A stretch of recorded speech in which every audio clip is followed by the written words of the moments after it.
I'm just gonna say some random words. You're going to just say some random words. Be like, and then you know what? They didn't cross the road in the end. I found it ridiculous. All right, do you know what? We'll do it on the future one, innit? Yeah, because I feel like you're not getting the vibe yet. Okay. Explain to me what you're trying to do here. So you know when they like, them wet podcasts, yeah, where they like start the podcast as if they're mid conversation and they're almost like, oh, I didn't see you there, yeah, like that, but like a parody. Do you know what I mean? Isn't it? Yeah, That's some corny thing. That's some I know, but it's right there. But it's like not on purpose, as in like not actually trying to be like, oh yeah, we're mid conversation, but more just taking the piss out of that. Well, don't worry. I got good news for you, Anicor. Uh-huh. I already press record like 2 minutes ago. So you got your wish. Fair enough. Anicor wanted to do some cheese ball thing, and here we are. Welcome in, everyone, to episode 127. I'm Caleb Peng, joined by Cheeseball Anicor here. Cheeseball like I said, it wasn't supposed to be serious, but I guess I pushed record. I gave you what you wanted, right? I was wondering if you could go and notice that the record button started going. I had no idea. Yeah, so I just pressed it. I was like, oh well, this is the perfect time to just hit it. So a few things. Well, finish your story about the nose stud situation. We didn't really talk about it last week because we talked about, you got a fresh cut, you got the little, you got the eyebrow bladed. But you said like 2 episodes ago, or 3 or 4, I forgot how many episodes ago. You're like, yo, next time you see me, I'll be freshened up. I'm going to be pierced up, right? I'm going to have a nose stud. You got the ears pierced too, right? Yeah. I've been meaning to get piercings for ages, innit? Yeah, but like, I had some when I was young, but then my nose closed up. I had a nose and ear in it, yeah, and the nose closed up and my ear got infected. And the reason it got infected was because basically the thing is also like around this time, like I don't want to say I was kind of dumb in it, yeah, but I was like, I had a bit of a hectic lifestyle. Basically I was trying to take it off. What was the situation? Yeah? I was just a lot doing a lot in it, yeah. But I was trying to take it off, yeah. So this was ages ago. This wasn't, but I was trying to take the earring off. So first of all, I was like putting in multiple different earrings, like early on, and apparently you're supposed to like leave one in for like a few months or some shit in it, yeah. And then basically I was trying to take this one off, and it wasn't coming off, yeah. And I was like, oh fuck! So I was trying to take it off, like still trying, and all of a sudden, like I felt my ear and it was like swelling up. And I was like, oh shit, like, what the hell, yeah? And I couldn't figure it out. And I was like bugging. I like rang up my mate. I was like, bro, I'm not going to lie in it, yeah. Like, my ear's stuck, it's swelling. Like, I need your help because I don't know what to do in it. Yeah? So I went over to his house and he managed to get it off. Turns out I was turning it the wrong way, yeah? Because I was trying to imagine, like, when they're like righty-tighty, lefty-loosey, yeah? Yeah, I mean, my earrings are different though. They're not like a twist one. They're just like you open. They're just a pop out one. Yeah. Yeah, not even pop out. It's just like they like clasp together in the middle, so you just like open and close. Yeah, that's a lot simpler. So I think okay. So you normally, you tighten something, you go to the right. You loosen something, you go to the left. And I think either it was like looking in the mirror, I couldn't tell if I was moving right or left, yeah, or like just trying to imagine. Why do you look at mirror if you're? I know what direction my hand's turning without looking at a mirror. No, but you know what? Okay, look. Let me tell you one thing, right? So even to this day, yeah, I maintain one thing. Obviously, I know generally which way to tighten something because my hand automatically moves in that direction, yeah. But if I tell you move your hand right, yeah, which way is right? Because is it this way, yeah, or is it you turn clockwise? Way? Clockwise is right. They're both okay. Well, I didn't realize that the clockwise thing in it. Well, then if it's on the back, look, yeah. I'm telling you right now. At this point in the story, Anicor, everyone listening's like, dude, this bruv lost it, right? He doesn't even know his right from left, right? No, but like, I don't know. It's not intuitive, the clockwise thing, isn't it? Yeah, and then also like, let's say you're going from the back, yeah. I want to say which way is the clock is going, but the clockwise is still the same. All right, if I reach my hand behind my ear and I turn, it's still clockwise if I turn this way versus the other way. What do you mean? Yeah, maybe you're right. So yeah, maybe I was just dumb at the time, and whatever. How old were you? I was like, I think I was like 20 or 19, something like that. Okay. Yeah. So I don't know. Yeah. But yeah, so I've been meaning to get them for ages, and then I finally got them again recently. So it got infected. You had to take them out, and you had to let them heal, essentially. Yeah, and then after that, I was just like, I couldn't be bothered. I feel like you'd be the kind of person to get your like eyebrow pierced too. You know what the thing is, is I actually wanted to get more things than this, but some of the piercings I wanted to get are like a bit of a, they're a bit of a commitment, like time wise and like maintenance wise. So, for example, some of the other parts on the ear, you like can't sleep on that side for months or maybe just forever. Yeah. And also like I potentially want to do some, that's what they were saying. I was like, yo, this is a bit mad. And they were like, I potentially want to do some like training when I leave Australia. And it would be like Muay Thai. Yeah. And I don't think I could fight with certain piercings. No, I mean you potentially could get a cauliflower ear in general, but especially with the ear piercing in there, you're double dipping on the cauliflower ear. I know. So unfortunately, some of them just don't seem like appropriate for this moment. But I feel like for people who don't move around a lot, who don't really like, do stuff like that either, and who don't mind, just sleeping in one position, then it's a bit more accessible. But yeah, it's not me at the moment. So you lost your nose stud recently. Yeah, so flipping. So this happened a few days ago as well. Yeah, like no, it happened last week. Yeah, it just fell out, and I think it was like I got hay fever. I was like blowing my nose loads, and then I just lost it somewhere. And then wait, is there not a thing keeping it secure inside? Yeah, but you know what? Yeah, it's this whole like righty tighty lefty loosey thing again. So it's like a screw on thing, yeah. And then okay, look, the thing is, yeah, they're like, oh yeah, you have to clean the piercing every night. Yeah. All I know is if I ever need help with even IKEA furniture, I'm not going to Anicor. I'm going to sit down, and the chair's going to fall to bits, right? Nothing's going to be tightened. Bro, but look, the thing is, I was like, okay, they were like, if you clean it, yeah, they were like, clean it, to the right, so that obviously you're not like loosening it, right? So I was like, okay, cool. And I was looking in the mirror and I was like, this is to the right. But then I was like trying to imagine myself turning it, and I was like, no, this is to the right. And then it turns out I was right in the first place. And I don't know, man. So obviously I must have been accidentally loosening it. And then I'm just trying to imagine you in the bathroom by yourself, sitting there having like a existential crisis. That's what I was doing. I was like trying to figure this out. I was like, okay, that's right, yeah. And then I'm like looking in the mirror, I'm like, but then I can't understand the way like my fingers are translating in the mirrors. Anyway, this is something I see about like some random guy in like a reality TV show, living with a bunch of housemates and like sitting there for 20 minutes trying to figure out his nose piercing. I'm sitting at home like, dude, these people can't be real. Like, well, I guess I exist. So it came out then, and I got another one put in, and then it came out a few days ago, and I managed to and I found it on the floor, and I was like cleaning it up and put it back in myself. And then last night it came out, yeah. And this was like, I didn't even realize it came out. And also, I don't even know how it's coming out because it's not even the twisty one. Yeah, like wait, hanging upside down? Like, how does it come out? I don't know. I have no idea. Literally have no idea. And I found it in the exact same spot that I found it a few days ago. You got a magnet on the ground? What's going on? I was thinking that. I was like, wait. Is there like, because it's like at my bathroom door, like not at the sink or anything like that, at the bathroom door. Yeah. And I'm like, for a second, I was like, is there some sort of like field? Do you know what I mean? But I just happened to like touch my nose before I went to bed, and I was like, oh shit, it's not there. I found it. I tried to put it back in, yeah, and I couldn't put it back in. And I was like half asleep as well, yeah. And I think like the pressure I was putting on the hole, yeah, I started to get super lightheaded. And I was like, oh shit, I'm gonna faint. And I just like ran back to the bed. I was like, okay, well, at least if you got a faint from putting a nose piercing in? To do anyway. I don't know what was going on. I wasn't like planning to faint, of course, but like, like for some reason my head was getting really pressured. Are you bleeding all over the place? Like what's causing you to faint?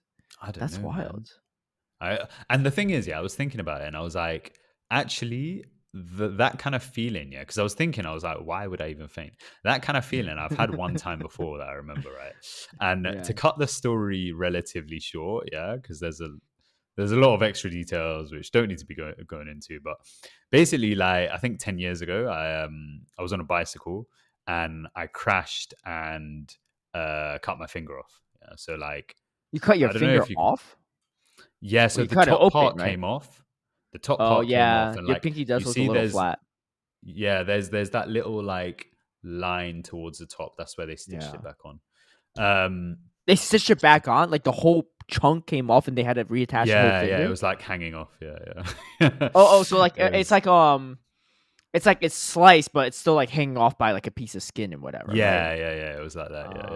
The bone and so basically, I was like, I don't know what to do. Yeah, so I got back on the bicycle and went home, and my flatmate, she opens the door and she's a lifeguard, and she was like, oh shit, yeah. So she started like preparing stuff, being like, telling one of my friends to pour out some water, and then like telling me to do this, and I was like, yeah, whatever. And like I'm just so shocked from the adrenaline that I don't even know what's going on. And blood loss. Yeah, literally, it's like it's just like pouring, and I'm like, you lot do your thing, innit? So the flatmate that she told to pour out the water, yeah, she was panicking. And she poured out boiling water because she was just making tea. So first of all, she does that, right? Then one of my other flatmates, he's been sitting in like the conservatory for like the whole day. He comes out to see what the commotion is. He looks at my finger and just faints and falls on the floor, right? So then like everyone's tending to him, yeah? And I'm like, okay, well, I guess I'm supposed to put my finger in the water, yeah? Put my finger in the water, it's boiling water, and then I faint as well because so it was all just a mess. And that was the last time I remember feeling that kind of faint like feeling. Well, I mean, yeah, okay. You fainting with your finger almost sliced off while dipping it in boiling water. That makes sense. That makes sense. But you're telling me that was the same thing as trying to put a nose piercing in your nose and you faint with this. I honestly have no clue. It might. Yeah, I don't know. But hopefully, I'll get fixed later on today.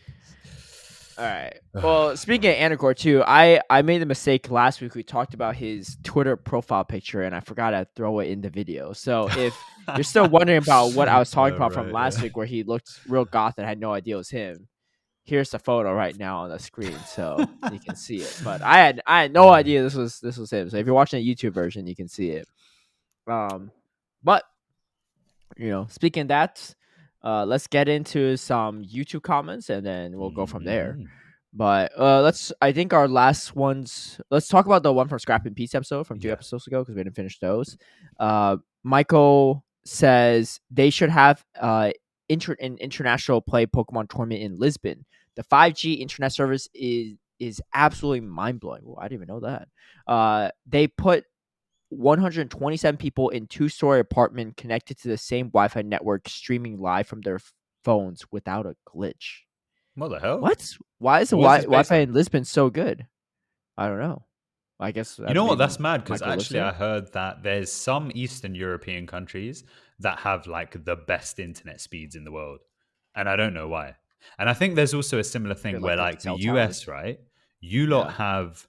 Your upload speeds are something like 500 megabits per second, right? Right, yeah.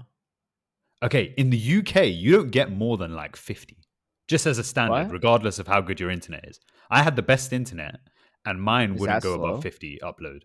I don't know. It was fine, but I was just like, that's such a difference, That's a big difference. Well, I know, like, what do you call it? When I'm traveling and I'm like making YouTube videos and stuff, or like even uploading our podcast. In some places, it's just so hard. It's so hard to do. But I just assume hotel Wi-Fi just always worse than personal home Wi-Fi. But that's just my assumption. I didn't realize that it could be based off of the country as well, right? Because I think so. I'm going to apparently, Australian internet is a bit crap, and it's not bad, but it's not amazing. Yeah. But yeah, I think it comes down to that and like the infrastructure that they're willing to put in, and like. Well, I know the Australian internet's not the best because when I'm I'm recording with you, but also the alternative is the UK, which is also apparently not that much better either. So it's all starting to connect. Yeah, you had some Wi-Fi issues in the UK too, which was like because I remember thinking like, oh, you went back to UK, everything's gonna be smooth sailing, And do you know what though? I think because when I left, they changed the internet provider. So when I was like there before, I had like really fast internet, and they changed it when I left, and it wasn't bad, but it was probably similar to like what I have here as well. My mom did something similar when I moved out too. Yeah. All right. Well, that's really cool to see. I don't know if they will host in Lisbon, but anyone from the Pokemon company listening, take notes. Take notes. Yeah, I think they do plan pretty far in advance, though. So we'll see. Yeah. What's up? I was gonna say, like, I thought it would potentially be in Lisbon, or like Worlds might be in Lisbon last year, mainly because you know how they did Worlds in the UK because of Sword and Shield, and then Paldea is obviously set in Spain. Well, I don't think it's just that. It's in UK/London because they have a London headquarters. So right, okay. And obviously the Pokemon that was like the first time they did it in London. Japan. I thought it was the first time. No, it's the first time they did it outside North America. Yeah. Yeah. Because all the other worlds were in North America. Yeah. I think that's what some people theorize, but I think that was also. I mean, maybe I don't have inside info. This is just like what I'm guessing, or what some other casters were like speculating. Because like Paldea, it would be cool in Spain, but like I think one part of it is like they hit the gambling laws, but also I think so I was like, maybe if you move it to Portugal, then it's like still part of Paldea. You know what I mean? I think it's less so about like being thematic and more so about the convenience of it. Right. Yeah. So my guess is like Worlds will continue to be mostly in North America / the US and maybe a little bit of London for like the next couple of years. Because before these past 2 years, it's always been North America and pretty much always in the US outside that 1 year in Vancouver. So, but yeah, we'll see. Hawaii. Ryan Colgrove says, looking forward to seeing how the top cut shakes out at LEIC. I'm rooting for my guy Patrick E. Albany. Patrick Albany did pretty well. I don't know. I don't think he made top cut. No. Yeah, he might have just missed out. I think he made it to like a losers finals, but he's pretty much qualified, or like he's only a few points away from qualifying. So so there's that, and I think they're starting locals in LATAM too. So, and do you know what? It's technically possible to qualify completely in LATAM through locals if you come first in every single one of your cups and challenges. So same thing with Oceania too. Well, actually, just if they release it. How do you feel about that? I mean, the thing is I think it shouldn't really be possible to just qualify through cups. The thing is that like obviously with the cups, you you have to come first. However, there's also a possibility to kind of finesse it. So you have the minimum amount of people. You can just get like random players, and you could almost guarantee yourself first. That said, I think being able to do that, I think the amount of players who will be able to do that will be relatively low. So you may get some players who are entering Worlds and just don't belong there. But I think even so, they'll get knocked out relatively quickly, and so it just may mean that it's going to be rounds like 4 and onwards, which you sort of take a proper look at and see like who's actually thinking for it. So I think it brings it a bit. I don't want to say it brings the prestige a bit less than last year, but at least for the first couple rounds, I reckon it may be the case. But I mean, I think also if they had seeding for Worlds, I think that also wouldn't be as big of a problem. And you know what? I think if they don't have seeding for Worlds, let's say you have like all the heavy hitters in one bracket, and then like all of a sudden in Top Cut they're facing someone that like breeze their way through on an easier bracket, right? And it's going to be looking very like one-sided in that Top Cut. I think they used seeding for LAIC for the first time. And so I imagine that they probably will have that for Worlds. So that'd be good. In that case, it should be good. But I think again, the locals. But also, what does seeding do if you qualify for Worlds with points? Like, how are they seeding? They're seeding off. So they're seeding based on previous event performance. So if you qualify just on points, then and you've never been to a regional, then you'll be like a bottom seed. because you haven't had any previous. Whereas like, if you qualified on points but you top cut a regional previously, then you'll be a higher seed because you've actually got some credentials. That could be good. But yeah, the locals obviously definitely super important for I guess Australians, but also all the LATAM countries that don't have events in their area, which have like amazing battlers, So. Well, yeah, I was listening to PvP Corner, DeFi and Fish on Heater's podcast, and Fish on Heater was saying because he couldn't attend Brisbane, his only way for qualifying for World Championships now is he has to get at least second place twice in the 2 remaining regionals for Australia, or he has to win 1 of the 2, and that's it. Yeah. Otherwise, he has no shot of making it to Worlds. Yeah, assuming they don't get locals. But I assume that they will get locals. Yeah. I assume that it should. I hope so. I hope so. Because the thing is, I thought Latin America would be on the lower end of priority alongside Australia, and so since they've just pushed that, then I imagine Australia is like very, very soon. So. Me personally, I think like if you really want to make it a little more balanced, right? Like not be able to just qualify off of locals, you can maybe change the amount of points you could get from locals per region, right? So right now, for everyone, you can get 6 cups and 6 challenges count towards your local or count towards your championship points.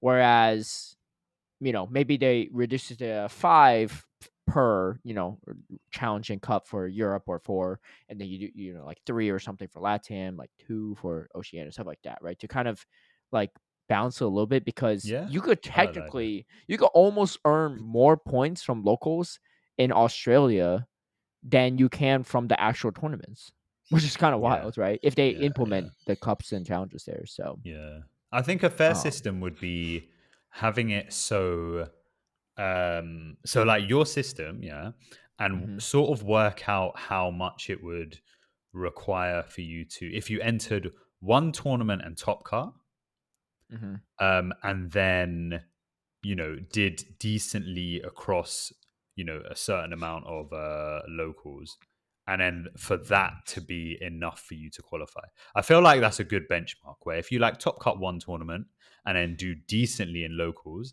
that still means that you can not top cut a tournament and do really well in loads of locals, and you'll still get your invite. And I think that's like a kind of balance, as opposed to just being able to go locals.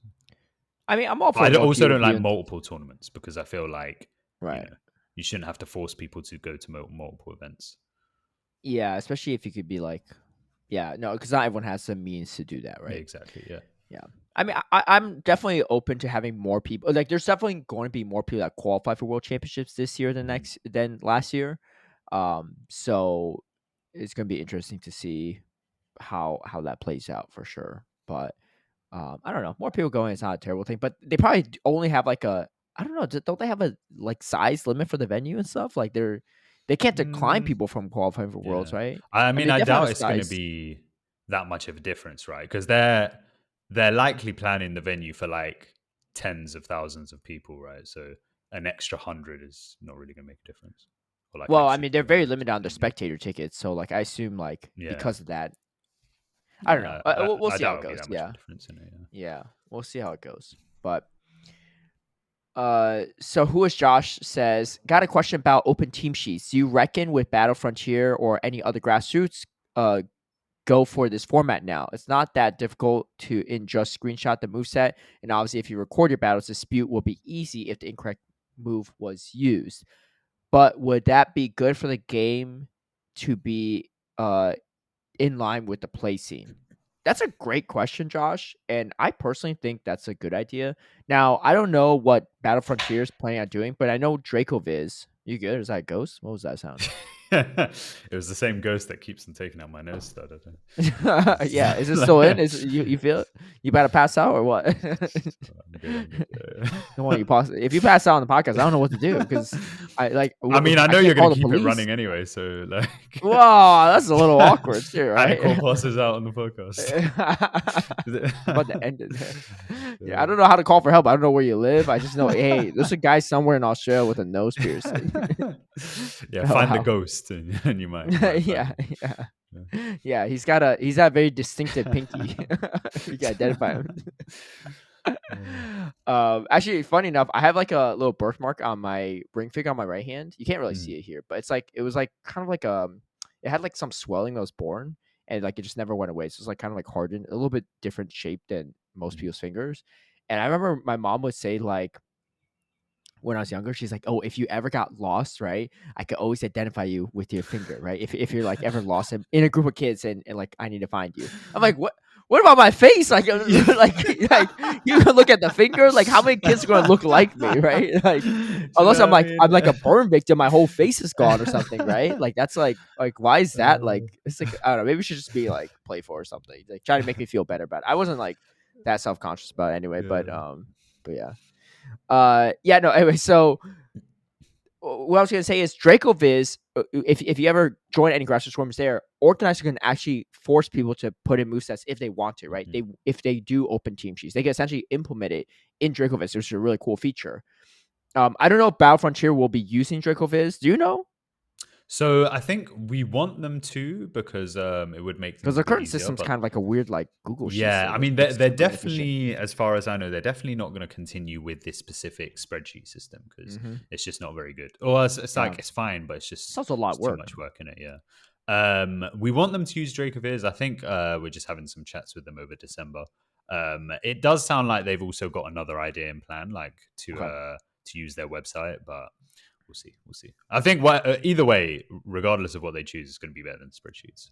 Yeah, yeah. So but anyway, I outside of Battle Frontier, just other grassroots formats, like if they're using Dracoviz or whatever, they can easily do that. I'm Mhm. hosting a draft tournament with my patrons actually, and I didn't opt to go for the open team sheets, but it's an option, right?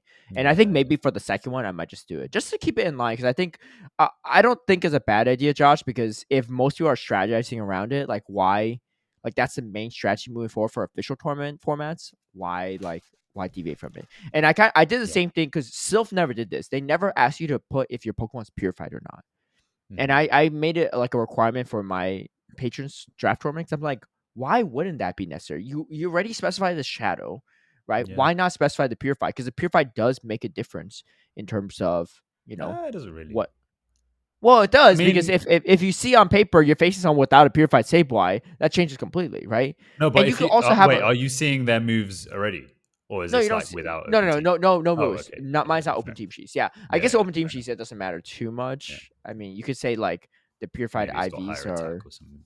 yeah Yeah, usually a little but bit higher. I don't know. It's just yeah, like but why yeah, yeah, like true, why true. was that information always like hidden for Sylph, right? All of a sudden Yeah, you're facing a Gligar in like Ember Cup and has this purified. You're like, wait, this could be a return Gligar, which was pretty yeah, relevant, that's right? true. So Bruv, I got returned Raypioned. I'm not gonna say by who, but do you lose? yeah, I did What because did of they that. return?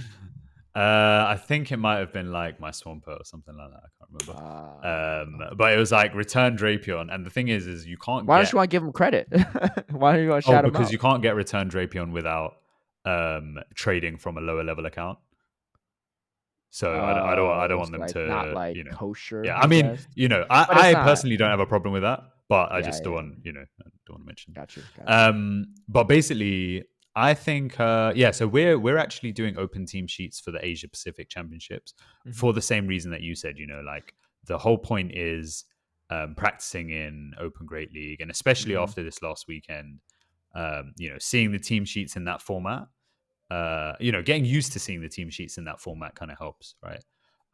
But one thing I think Battle Frontier should potentially keep it closed team sheets because I think one of the fun parts about factions was sometimes using off meta move sets just because it's good into that specific matchup. Yeah, I thought but that you was still kind of a can. nice sort of take. You just like remove the surprise factor, I guess. Well, no, because you'd probably have to lock it in when you lock in your team. So you don't know what they're running until then, unless you have a second wave of locking in You're move right. sets, which you You're probably right. wouldn't Yeah, have. Yeah. The that only makes sense downside now. with that though is we still need a fix to charge TMs because that was probably one of the Yeah, biggest things that was draining people's charge TMs, yeah, and it's about to. and We it's didn't a do Battle fun Frontier thing. this time around, but it's like, yeah, charge Yeah, TMs need a rework, one thousand yeah. percent. I don't know what the holdup is. I I mean, don't there know, might be some man. like bureaucracy that Niantic has to go through, or red tape, and maybe some people in the departments like actually disagreeing on that philosophy, but it is becoming a problem, especially when we have all these new moveset updates, and especially when you got stuff like Small Live learning Trailblaze, right? Like they're just like throwing in some random stuff. Alone Stand Such with aerial ace is like just another thing you're gonna switch up on people, right? To make it harder to get the right move. So anyway, that being said, let's talk about So I think that's a great question, Josh. I don't know. I like it, but especially for team formats and Battle Frontier, I can see why the old school Sylph system is better for that. In the most recent episode last week, Ma Davis says, "You guys need a comment for the views algorithm, so here's one." Oh, yo, much appreciated, Ma Davis. Yeah. Bishop Lasagna left 2 comments. Says Zeus is the correct way to pronounce Zeus, or the Greek god, I guess. It's just English speakers say Zeus. At least that's my understanding as a Latin-based language speaker. That's interesting, because honestly, if that is the case, I'm going to start saying Zeus. Are you really? Because I think, you know what, honestly, I think, bruv, the English have just butchered so many things. Do you know one thing I don't understand, right? I don't understand how... Okay, something like, let's take Spain, for example, right? Yeah. So the country, we're calling the country Spain, but they call it España, yeah? Yeah. Why, for what reason? España is a noun, it's a name, yeah? For what reason am I giving it my own name? Do you know what I mean? That's like if someone you were like, oh yeah, my name's Caleb, and then they just gave it their own twist on it. They were just like, oh, Caleb, okay. It's like, bro, it's not the same, you know? yeah, I can imagine. But it's like, do you know what I mean? I don't understand why we're changing the name, changing nouns. Yeah, they're literally a name. It's like there's no that too, right? Huh? There's other examples of that too, right? There's loads of examples of that. Yeah, that was just the first one I thought of, innit? But I feel like, with nouns, it should be encouraged to pronounce them and say them in the way they're supposed to be said and pronounced. Yeah. Well, how do people say Japan in Japanese? Nippon or Nihon? Nihon.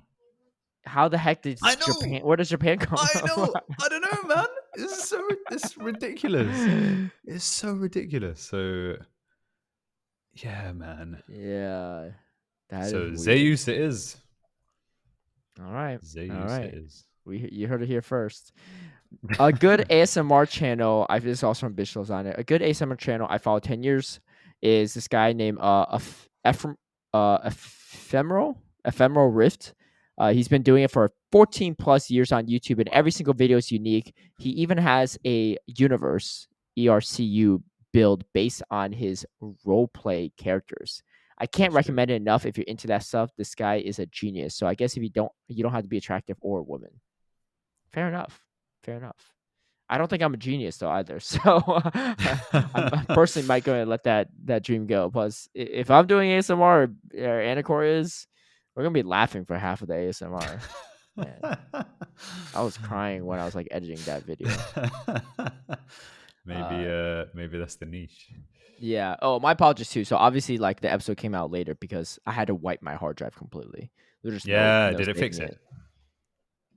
Well, I don't know. I'm using a different hard drive now. I'm using a different. Okay. Cool. It's still mechanical though. I did order the SSD, but the SSD aren't here yet. So I'll get SSD probably tomorrow. Yeah. Sick. But I did order 2 SSDs. So, but I just swapped. Yeah, and I couldn't even reformat that disk too. I was trying to reformat. Yeah. So if you couldn't reformat it, it's likely it was a hardware issue. Well, I wiped everything. I deleted everything. I still can't reformat it. Oh. So it's kind of wild. Yeah. I don't know. Unfortunate. Anyway, this episode's also coming out a little bit later because we're recording after the release time. But yeah, we'll see when it comes out. So after this, like I had to take care of some stuff because I'm literally moving apartments tomorrow. So I'm gonna do my best to edit this and do what I can, but it might come out like a day later. I don't know. You all know by the time you hear this, but this is the last time. Take a gander. This is the last time you're gonna see this background on the podcast, right? If you're watching the YouTube version, it's good. I'm switching it up.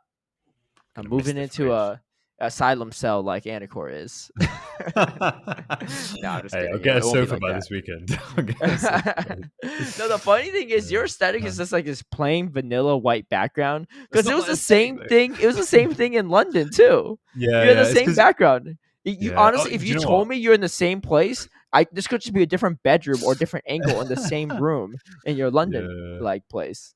Do you know It's what? just a I'll little be bit honest. darker Yeah, in London. Yeah. there's one thing, like one negative that comes to like constantly moving around is that sometimes it's really hard to make somewhere home. Do you know what I mean? You know, like you're never there Yeah. for long enough that you can really make it, nice and cozy sort of thing. So. Yeah. What is your plan exactly? You're going to do the same thing again next year? Go back and forth between Australia? I don't know, man. Like I'm gonna go How back you to trying to London, of be a course. caster, right? An official caster if you're Yeah, constantly in a different yeah. region. Yeah, I mean, I'm gonna see what happens in it. I think looking that far ahead is not really that possible. At the moment, the plan is I go back to London, I stay there until like maybe September, October, and then I come back. But that is also that's like the sort of skeleton plan. Do you know what I mean? Like things could happen in the meantime that might change things. So, Yeah. um, I'm not gonna call it exactly, but that's the rough plan. I was also like considering maybe moving somewhere else, but I don't know. I don't know. It's, that's Oh, that's okay. a lot, quite far in the World future, I guess. traveler. Ma Davis also wrote, okay, I've listened to the podcast since the first episode, but you guys both did me dirty. I lost to Caleb in one set. Then in the very next set, I lost to Anicor. Do you guys have Scroll Trapper's contact info? I got a question for you, Ma Davis. Who played it better, right? Who gave you the harder Yeah. beatdown? Was it me or was it Anicor? And if it was team comp dependent and that's why Anicor beat you harder, then I don't want to know. Oh, that's the only Don't reason, yeah. don't tell me if that's the case. When Ryan you're gonna Kogo release them screenshots, yeah? When you're gonna release them? What There, screenshots? I that's. took no screenshots. You got uh, screenshots? There's no screenshots. I don't have screenshots. I do not No take screenshots. screenshots. Nothing happened. The only evidence I have, Brisbane yeah, happened this weekend. of That's it. my my matchup against Caleb in it, yeah. So, but I didn't get any screenshots. Look, I'm ready for the new meta. That's all I'm gonna say, right? I'm cooking Same, something same, same. special. I got a Oh, local this really? weekend. Yeah, Mm. yeah. To Saturday actually, the day Oh, after the meta update. wow. Yo, when you see that YouTube video, swept my local in this new format, you'll know. If there is no YouTube video, then you know it went poorly, and Then, just yeah, pretend then like I I know just what didn't happened. go. Yeah. Yeah, Ryan yeah. Colgrove says, can't speak for the tourneys I'm not at in the US, but I make it my mission to organize fun socials post tourney. You'll have to ask the others not named Caleb who didn't hang out for a good reason that went to Sacramento for reference. But us Swablues know how to party. LA's going to be the tourney of the year next year. You coming out to LA? I don't know, Last man. region though? I don't Could know. be kind of I will. dope. You know what? The thing is, I would definitely consider it, but it's also a case of like, okay, well, I need to pay to go to LA, and You then do. the time difference between the LA regional and worlds is long enough that I can't exactly just stay in LA the entire time. So then I have Yeah, to you fly definitely back home, can. and then I have to fly to Hawaii, and then do you know what I mean? Yeah. So I don't know. I'll definitely consider it, but it depends on if it's All practical or right, not. all right. This comment's hilarious. The last comment too. The timing of this one is great. Yeah, okay. How from Conky? How many tournaments have to pass without Clodsire before you stop the asinine take of the top players in the world aren't using it because they can't figure out how a mudshot and earthquake mon works? The first week after, maybe. But by the second week, and especially now at 3 to 4 weeks out, I'm sorry, but no. It doesn't take much to figure out damage output and what it can tank. Quick sims for an idea and a scrim for practice. Move counts are nothing new. It's just not going to be top meta. If you say wait and see, I mean we've been waiting. Gligar got a change and has been a top usage mon since the week of. A/Slash got a change and within 2 weeks was a top used mon. Chargebook took a little longer, but it's been up there far more than Claude. What's the weight criteria? To throw one more point out there, had it not been nerfed, would players still not use it because they wouldn't know how?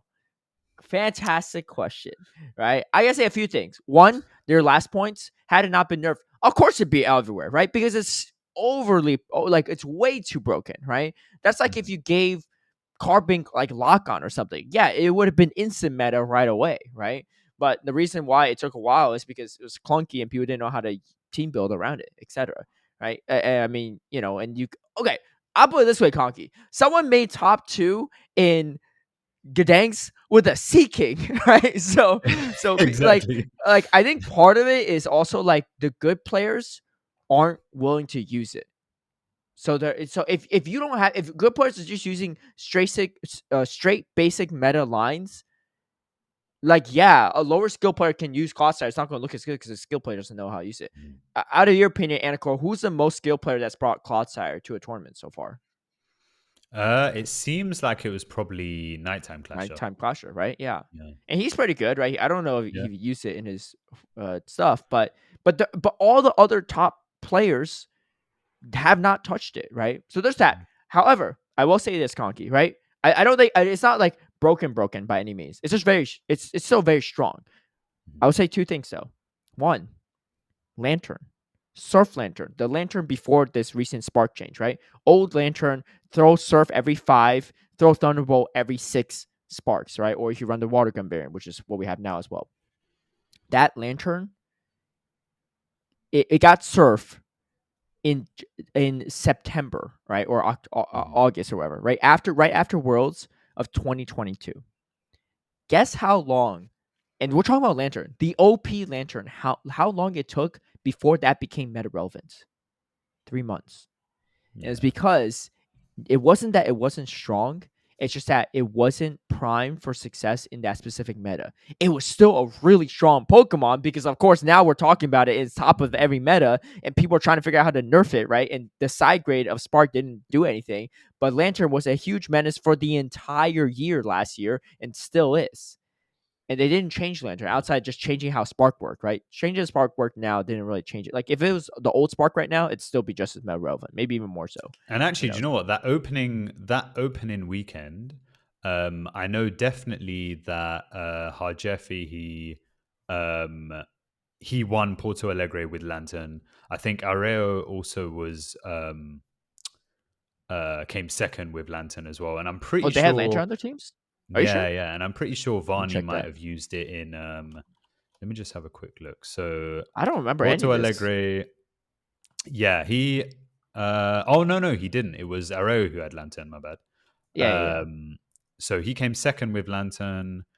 Then you had Bilbao. Yeah, I think did. Varney came second with Lantern as well. No, he didn't use Lantern. No, okay, so there was actually only one.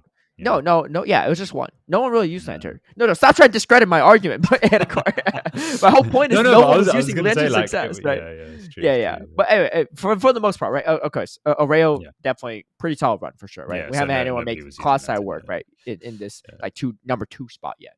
But my point stands. Lantern was a very spice pick still, even after it got Surf. The meta wasn't primed for it. But then they nerfed Nidoqueen.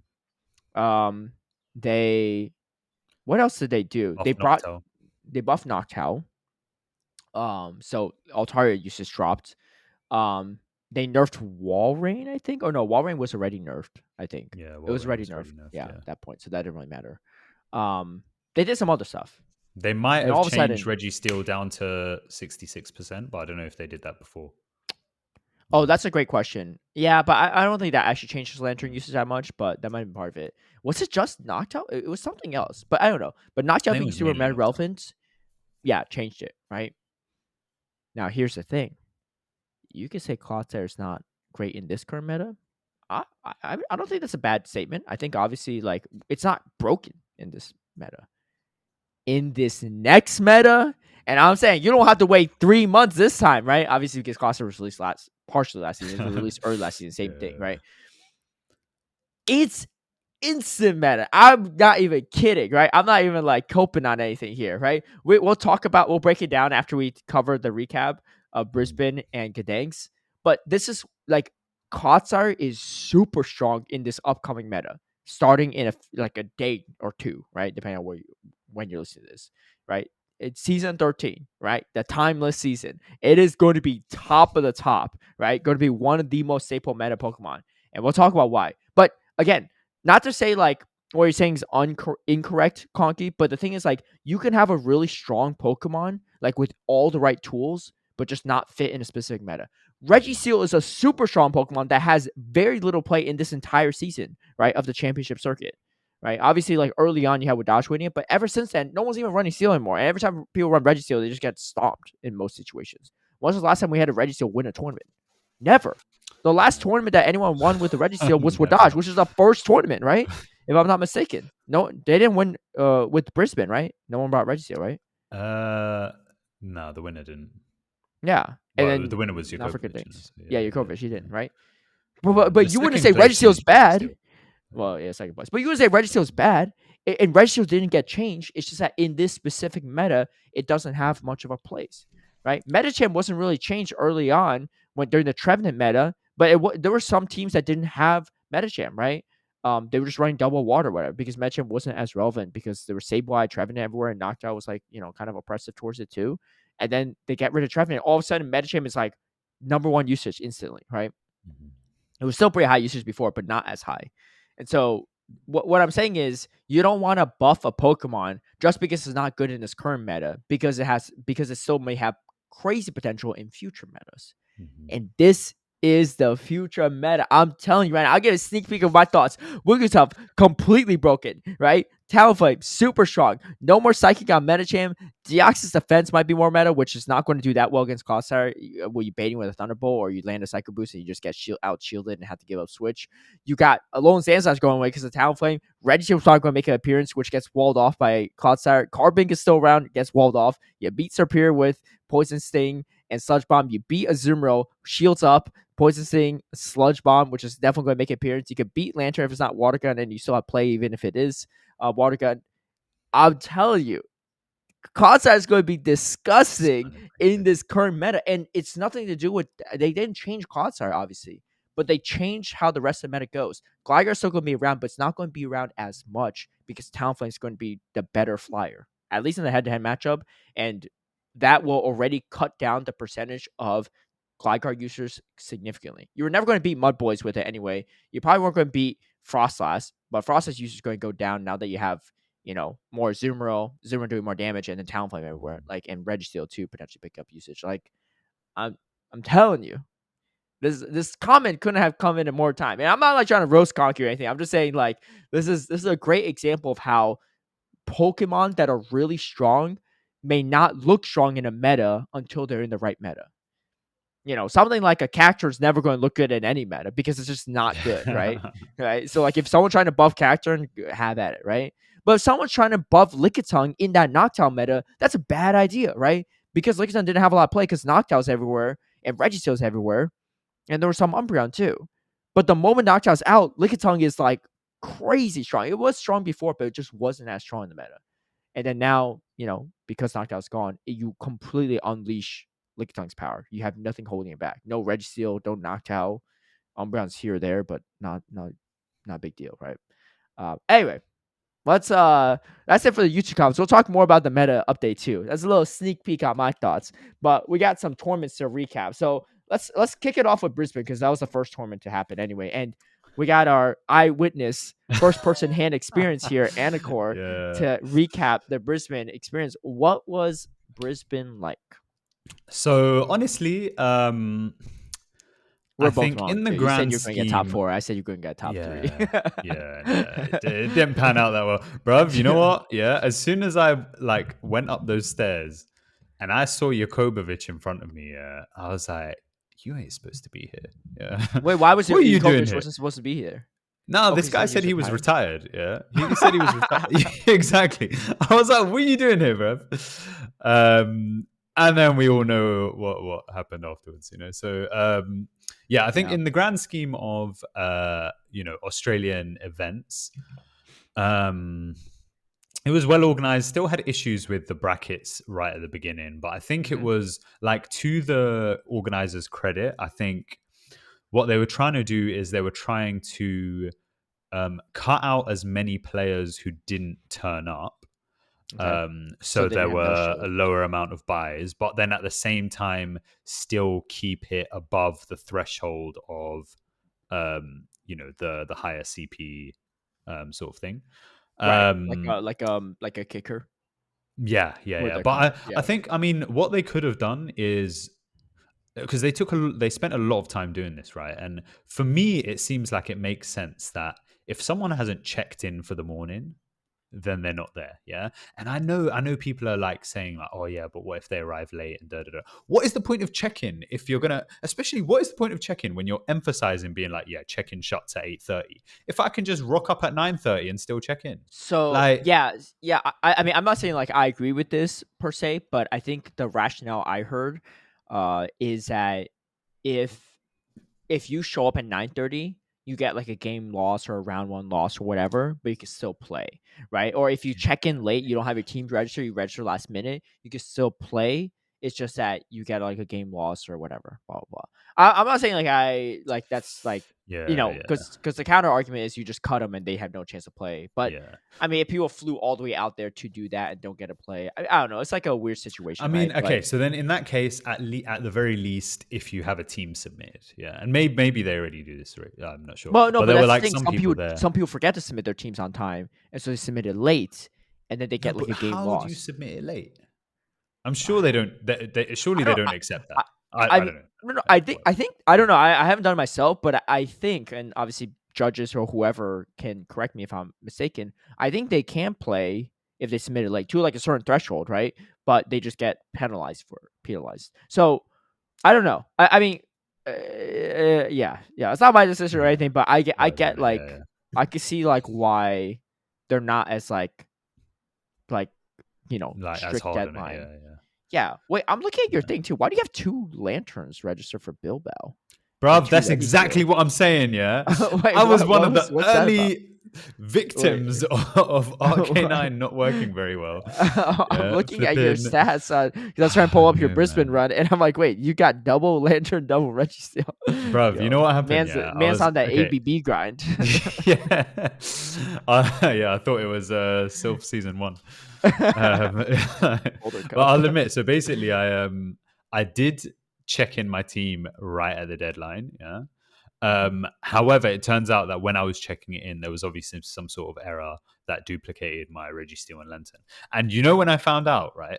I was the first stream game that morning, I sat down at the table at the stream, and all I'm saying is like my opponent's just like, he's giving me my team slip. He's like, hey, there's 2 Registeel, 2 Lantern. I'm like, what?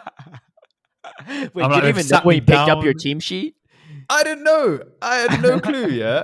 Why would I think this? And I sat down, and then like apparently on the casting desk, they're like, "Oh, it turns out it's not a mistake," and yeah, she did register. So I was like, "Bruv, come on." So and they didn't even give me the option. That's the worst part. They didn't give me the option of being like, "Well, you can take a game loss and go with the correct."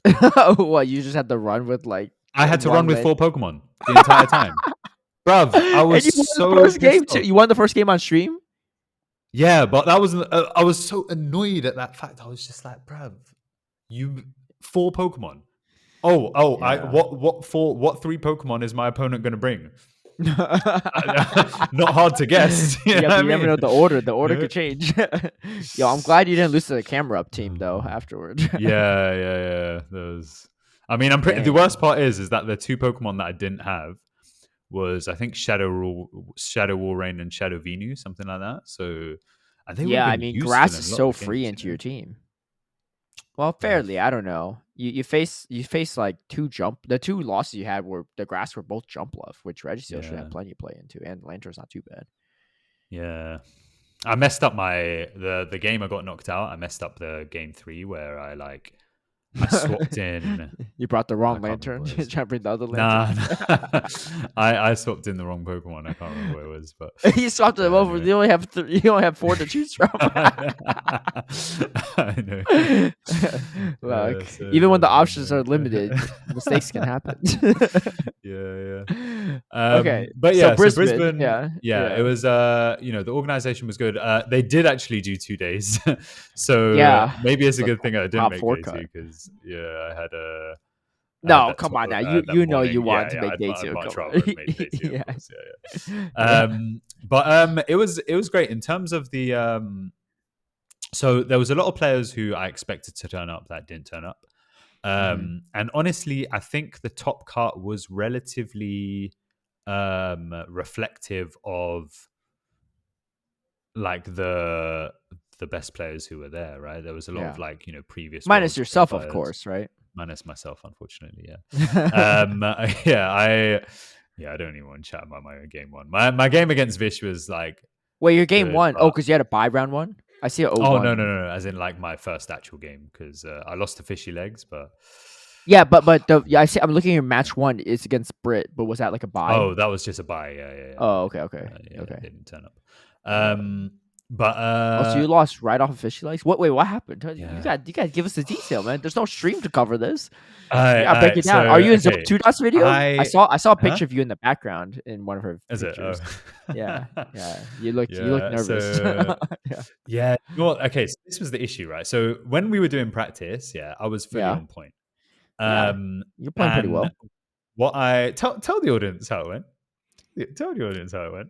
Look, I mean, I had a bad team, but he played well too. Oh, really? Bruv, you were running Elite's team as well, and also Look, I didn't say that was a good team. I'm just not my team. I made a different team right after that, but you didn't get a run against that. Well, sure. But yeah, basically, I felt like really on point during practice, and one thing that I felt last event I was at, and then to a degree this event as well, is the sort of mentality and psychology, right? And the big thing I learned from this weekend as well, because I was having a chat with Vish about it, and then I also watched the finals of Gdańsk.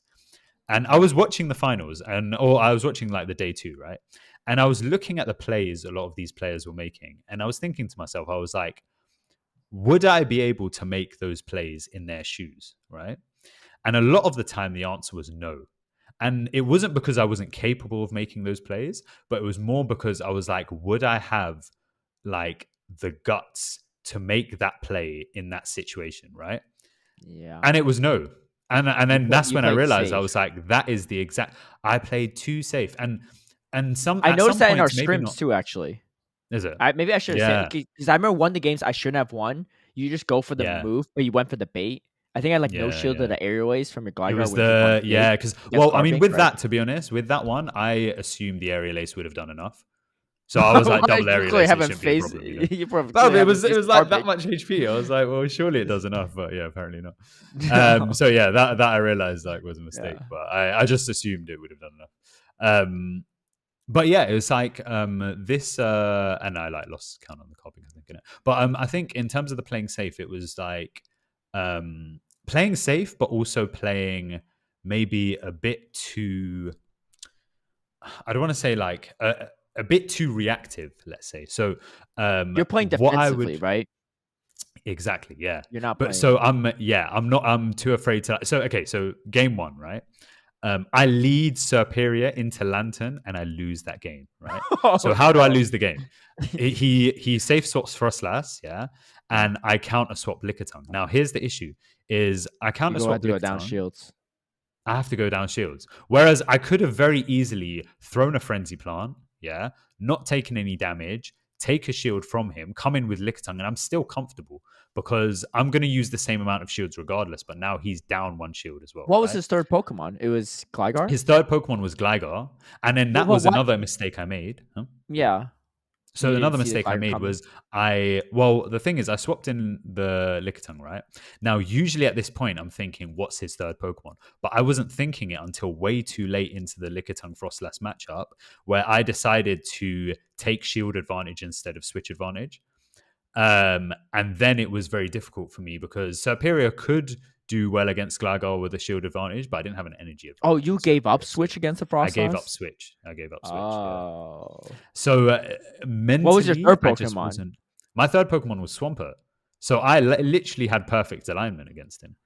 But if it's Swampert, you know what you could do is you know Superior just beats Frostlass if you're up 1 Vine Whip, right? You just go straight Frenzy Plant. Yeah.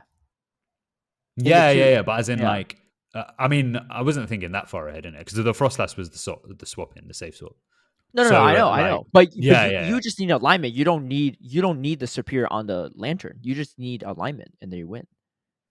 Yeah. This is true, I guess. Yeah. Yeah. But I mean, and the thing is, I was like, So I don't mean like yeah, microanalyze your plays too when you're ready. yeah. I When you're mean, ready feeling realistically, bad about the plays. yeah, realistically, I could have very easily just thrown one move and made the Lickitung matchup a Yeah, bit that more would have comfortable. yeah. Where Mhm. so like that was objectively the better play, and then anything behind that, like the Serperior would have still been healthy and could have dealt with Yeah. anything that they would have had in the back anyway. So Okay. It's game 1. yeah, game 1, and then game 2, I actually was He had technically a hard countered. Clefable too, so Yeah, that's he kind didn't of bring tough the for your team. Clefable. I thought the Wow. Clefable was going to be bad, Yeah. but he didn't bring it at all. But game 2, I had like really bad alignment, and one mistake I made in game 2, which the thing is, I had bad alignment anyway, but it could have been turned around. I went for an insta swap, yeah, expecting him to bring in his, hard counter Pokemon that he had in the lead, right? Mhm. And I remember this from a couple weeks ago where I did this insta swap in like a GBL match, and they didn't even bring in that Pokemon. They bring in a Yeah, they different brought the Pokemon, third. and I Yeah. was like, I could have just won if I didn't insta swap. And Yeah. as soon as I was pressing that swap button, I was like, should I just not insta swap because of that experience there? But I insta swapped anyway, and that insta swap lost me the opportunity of like winning the game in it. So, Ah, but these I've things done they that come too. down to Yeah. like being a bit more being a bit calmer, I'd say one, because again, I'm trying to like in a calmer state of mind, I can make these sorts of analysis in like good time and make Yeah. the correct moves. So being a bit calmer and just generally, I think working on my psychology towards the game. So honestly, I think I learned despite the bad result, I think I learned a lot this weekend. Okay. And I'm really excited for this upcoming season because the Melbourne regional tournament is in February, so it's quite a Okay. long time. But we Yeah. also have the Asia Pacific Championships in the meantime, where I get to face up against every single person that has knocked me out of an Australian regional. So they're all going to know.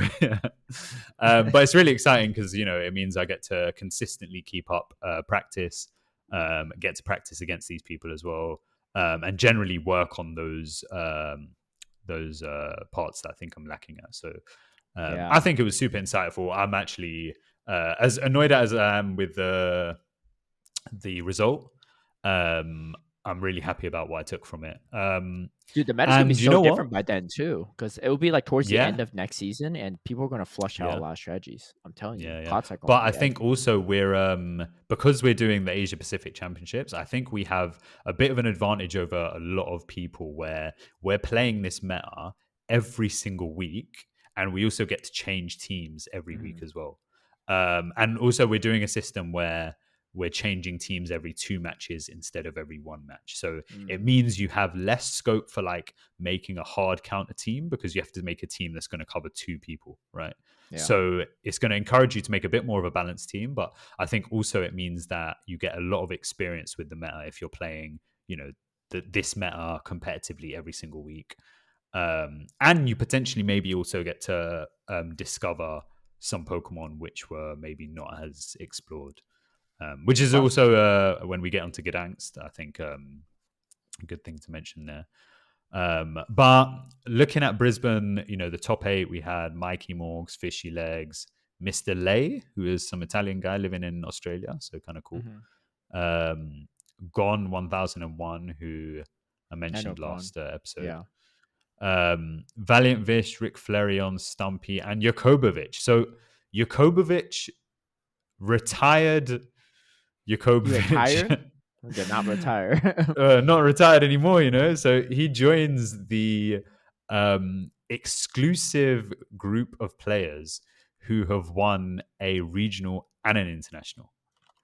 And currently that number is at 4, and it could have been at 5. I was kind of hoping Tonton would win, so it would be at 5 and be like, look, we've had 3 additions to that club in the last 2 weeks, Yeah. Um, It's not an easy but club. yeah, Jakobovic, OCIC champion, of course, and now Brisbane champion. And honestly, his run in day 2 was quite something because he started Wait, off you day lost to 2 in the Valiant losers Vish again bracket. before we get too far. You lost to Valiant Vish as well, right? Yeah, What happened yeah, yeah, there? yeah. So my He had match against Vish, artifacts. he had charge bug, Oh, he had charger. which I told you charger bug, right? yeah, Didn't I say that last week? I said, yo, literally, wait till you face a charger bug, right? Was the charger bug it actually a was. problem? Yeah, but you know You what? need Again, there was two situations. So game one, right? Yeah. It was charge bug lead against my Lickitung, right? Okay. And It's like not in too that bad. situation, in a normal match, I'd be thinking, well, you know what? I'm happy to get rid of the charger bug here, and then I'll Right. just deal with whatever they have in the back and the back because again, it's not going to be as bad as having the charge bug. Yeah, your No, Lickitun's it not that wasn't my good into a Lickitung. team Sorry. either. It was. Yeah, Oh it yeah. wasn't. It Go ahead. wasn't. It wasn't my Lickitung. Sorry, it was Frostlass. Yeah, it was my Oh, Frostlass okay. against the No, charge Frost bug. is a Yeah, different story. Yeah, Frost is pretty yeah. good. And the thing is, I knew I was going to lose that matchup, but I was like, my first thought was like, okay, well, you can just get rid of the charger bug here, or just get it super low and then just get rid of it with the Yeah. Lickitung if my Frostlass goes down. But I didn't commit to that strategy because again, I was like being too defensive and too safe. Where Yeah, in my Gligar in mind, the I'm back, right? like, huh? He Yeah, Gligar had in the no, back. he had Arctabax and Licky in the back, and I had Medicham, so my Medicham would have swept his back line Wait, yeah. with How did you shield lose that? advantage. Because I gave up the Frostlass into thingy alignment. I went into Oh. Lickitung as a safe swap. I drew out his Arctabax, but that didn't really help me that much. So basically, if like I had to stay in that matchup, and that would have been something that I would have done in a normal situation, but I was just too afraid to do it in this situation. So, and then I think game two, I can't remember what game two was. I think it was a similar sort of lead, but yeah, I can't remember. Yeah, I mean They those were are good tough games. They because were good games. Yeah. I've been in those situations where you're like, well, if they have this in the back, I'm just screwed if I just sacrifice my only counter to it, right? And but then like if you just played it straight, you would have won. But like, there's no way Yeah, you know, right? I you don't know got if to it's make like, those calls. Yeah. yeah, I don't know if that's like overthinking or like what, because like that's No, a but you tough know what? situation, right? Like you have to I make a think the thing huge is though is read that call like, on their team. but I think you have to at least commit to a certain strategy, right? And I think generally the strategies that you're committing to under in a less pressurized situation are probably a bit more thought out, a bit more well thought out. Whereas the I'm strategies the that opposite, actually. do you think so? Yeah, I think that's why I actually Okay, perform much better in person than online tournaments and stuff. But I okay. think, I mean, my apologies to you. Maybe my scrims weren't the best for you because when I'm just screaming, I'm just like, whatever. I literally had a YouTube video on the top right corner going on at the same time. Yeah, maybe not then. Yeah, if I took a screenshot, you would have seen. Yeah. But in tournaments, I'll look at their team sheet and I'll say, if this is in the lead, I do this, this, and this, and then if this is their what they say swap, I do this, this, and this, right? So I have like a plan A and a plan B, and I can react on a dime like every single Yeah. time, right? Doesn't mean I always play perfectly, but that's usually my mindset going in. But I think like at home, I'm just screaming. I'm just like testing out different stuff and limit testing Right. a little Yeah. bit Yeah. here or there. But But you know what? I think this is an important, and I was thinking this like earlier on in the year anyway. But the psychological side of competitive play, in my opinion, is just super important. Because yeah, you might see certain players who just haven't had success in, they've had success on like GBL and stuff like that, but not success in person tournaments. And it's like that's when the psychological part actually comes into play. or online tournaments, And like is they used to really be high in significant. the Silph rankings, but they just Yeah, can't transfer over in exactly. Yeah, yeah. the championship series. Mhm. So yeah, I think that's a really good thing to analyze. And Yeah, yeah, I'm hoping yeah. Well, you know how you said it was like fight or flight, right? I think in the right yeah, mindset, if you want to win, it's fight or fight. Like you can't yeah, run, you can't have like that flight mindset. Like you have. It's not saying like you can't ever play reactionary defensively, but you should always have the ball in your court, right? Even if you don't have switch advantage, yeah, you're aggressively swapping over. You're making the two shield plays, or you're like, you're making the risky calls, right? And like your opponent exactly. has to Yeah, be the one to react to it. I think that's like the yeah, like sometimes like even if like I'm ahead, right? I know I'm like, oh, they're going to do a catch, right? I'm like, you know what? You could catch it if you want to, right? If you want to go for the catch, go for it. Like, I have a plan even if you catch it, right? Like, just because you catch it doesn't mean you win, right? If you're in a situation where, like, I think this happened in one of my games where I won in Fresno. Like, I made a crazy catch, but I didn't like the fact that, and I won because of it, but I didn't like the fact that I need to make the catch. Like, I should have been able to play that much better so that I didn't even need to be in that position where I have to go for this desperate play, right? Of course, when you go for the catches, that's fine. But, like, I think, like, with Dodge is a really good example of this from Worlds. Like, he would just be winning games and he wasn't doing anything fancy. He just played a clean game throughout that, like, no matter what the opponent did, they couldn't wiggle their way out of the matchup, right? I think that's like a good mindset. But okay, so Jakobovic, he won Brisbane, obviously, and he had yeah. And I think one thing over the course of the weekend in general, so Brisbane and also Gdańsk, is dragon types. Dragon types were pretty significant, you know. So you've obviously got Valiant Vish with the Arctobacks, and Rick Flareon and Jakobovic both with the Shadow Dragonair. Yeah. So dragon types are really significant, and I think you know, generally steel types have fallen out of the way. But okay, look, steel types have just sort of fallen out of the wayside because obviously a lowland sand slash is a steel type, but it doesn't really function the same way as a steel type. Like, you can beat it with these dragon types in like 2 shield scenarios. Do you know what I mean? Right. It's not exactly the dragon countering steel type that something like a Registeel is. Yeah. And then in addition as well, nobody's been playing fairy types either. So Stumpy had the Carbink types, though. He did have the Carbink, and you know what? I don't know how much he bought it. I imagine quite a lot, but it definitely gave him an advantage because honestly, what was really stopping the Carbink in a lot of these top 8 teams? Like obviously the Registeel. Dude, like, Carbink looked really strong into Jakovic's team. It's crazy how he 3-0'd and then 3-1 Stumpy in the grand finals. Like, how do you pull that off? I think Superior is also just really not free, but like if you safe swap it, he hasn't really got Stumpy's like a team. Answer, right? That's kind of wild. Yeah, that's a big. So how do you run a Carbink team without a Superior answer? That's kind of wild. Yeah, I guess you know, people would assume that Registeel is a superior answer, right? Yeah, but it's like not. It's like uncomfortable. Yeah. Well, just Registeel is hard to bring. But yeah, because on Jakovic's team you got Dragonair, Medicham, Kanto Ninetales, and Umbreon all weak to Carbink. And if you're running Spark Lantern, that's not the best matchup. So you end up only having one reliable check to Carbink, which is superior. Yeah. Which is just crazy. So I mean, the thing is, I think Stumpy. But the Lantern's also like there's no grass too. The Lantern's so strong against Stumpy's team too. I mean, I'm not hating on Stumpy because obviously he made it to the grand finals, but that's crazy. Yeah. Oh wait, Stumpy didn't beat Jakobovic. My bad. But yeah. No, he didn't. Yeah. Oh, and Jakobovic had Spark, so Spark Lantern even worse against the Carbink. After your run, how many championship points did you get? Did you get any? I think 80. So that's not bad. 80? That's actually really good. Yeah. That's not bad at all. But I mean, I think championship points wise, I don't know. I'm not really like focusing on that too much, right? Because why you think you're going to qualify for Worlds regardless? You're like, I got this. No, but I think I just have like a really good opportunity to gain championship points because I'll be entering Melbourne, I'll be entering EUIC. I'll probably go to at least one other European regional, possibly 2, and then there'll be you have locals in Europe now. Yeah, so I think like in terms of championship points, like, you know, I have the opportunity of gaining a lot of them next year. So and also generally, like I think you know, I want to focus on the product and not the results, right?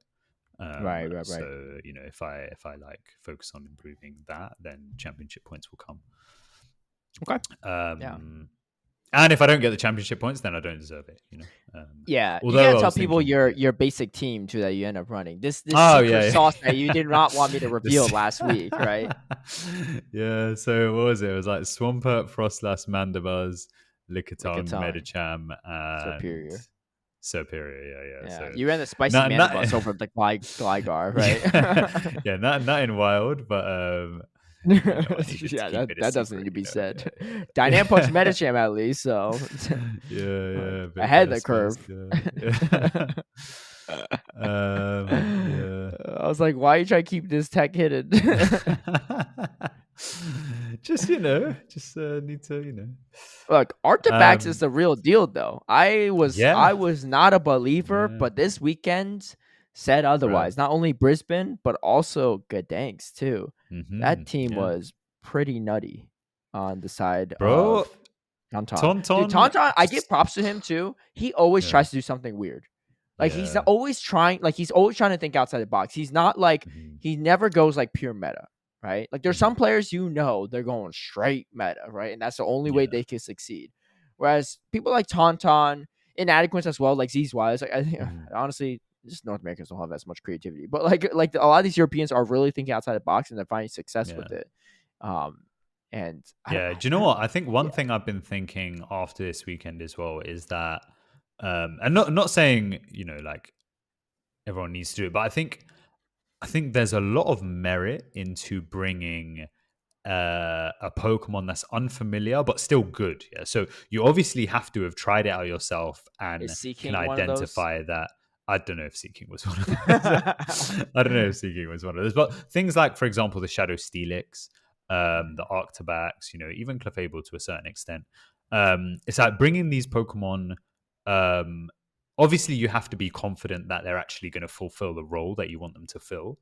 But also, your opponent is less likely to know those matchups to the extent that you know the matchup. So, for example, like with Arctobax, right? So, we were discussing the other day, Arctobax has like a Lickitung break point and bulk point. It has I think a bulk point on Sableye and stuff as well. And it's like, unless someone is specifically looking into the Arctobax matchup, if they just sim it on PV Poke, they're not going to get these, these specific details, right?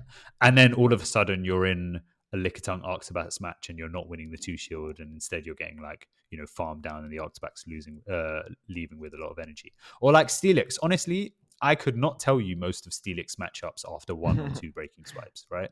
But if you're using the Steelix, you're obviously going to know those a bit more effectively, and where you're not shielding the first breaking swipe because you're thinking, well, I've got Swampert's a Steelix counter, and all of a sudden you've lost switch, So I think there's definitely merit into bringing these sorts of Pokemon, but obviously, again, they have to have proven that they fulfill the role. Yeah, you can't just bring I'm not going to say Seeking because I mean he used it at least, but you can't just bring like a flipping Probopass and be like. But maybe if Probopass fills the role, right? If it actually fills the role, maybe, who knows, right? But you can't just throw any Pokemon in there and be like, oh well, it's spicy. Nobody's going to know the matchup because it'll probably do you more negative. What I loved about Tauntaun's response was also he had a reason for bringing Seeking, right? He's like, I could have brought Dugong, but I was already weak to counter on my team. He had what, Guzzlord and the Arctobax, right? So no, just Arctobax, but Umbreon. Sorry, just Arctobax. Yeah.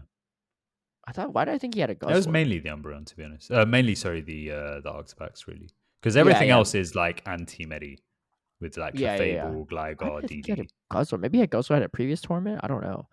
Someone else was using Guzzlord that day. Yeah, he had Guzzlord at Barcelona too. But anyway, so yeah, but it's actually not Dracoviz yet. But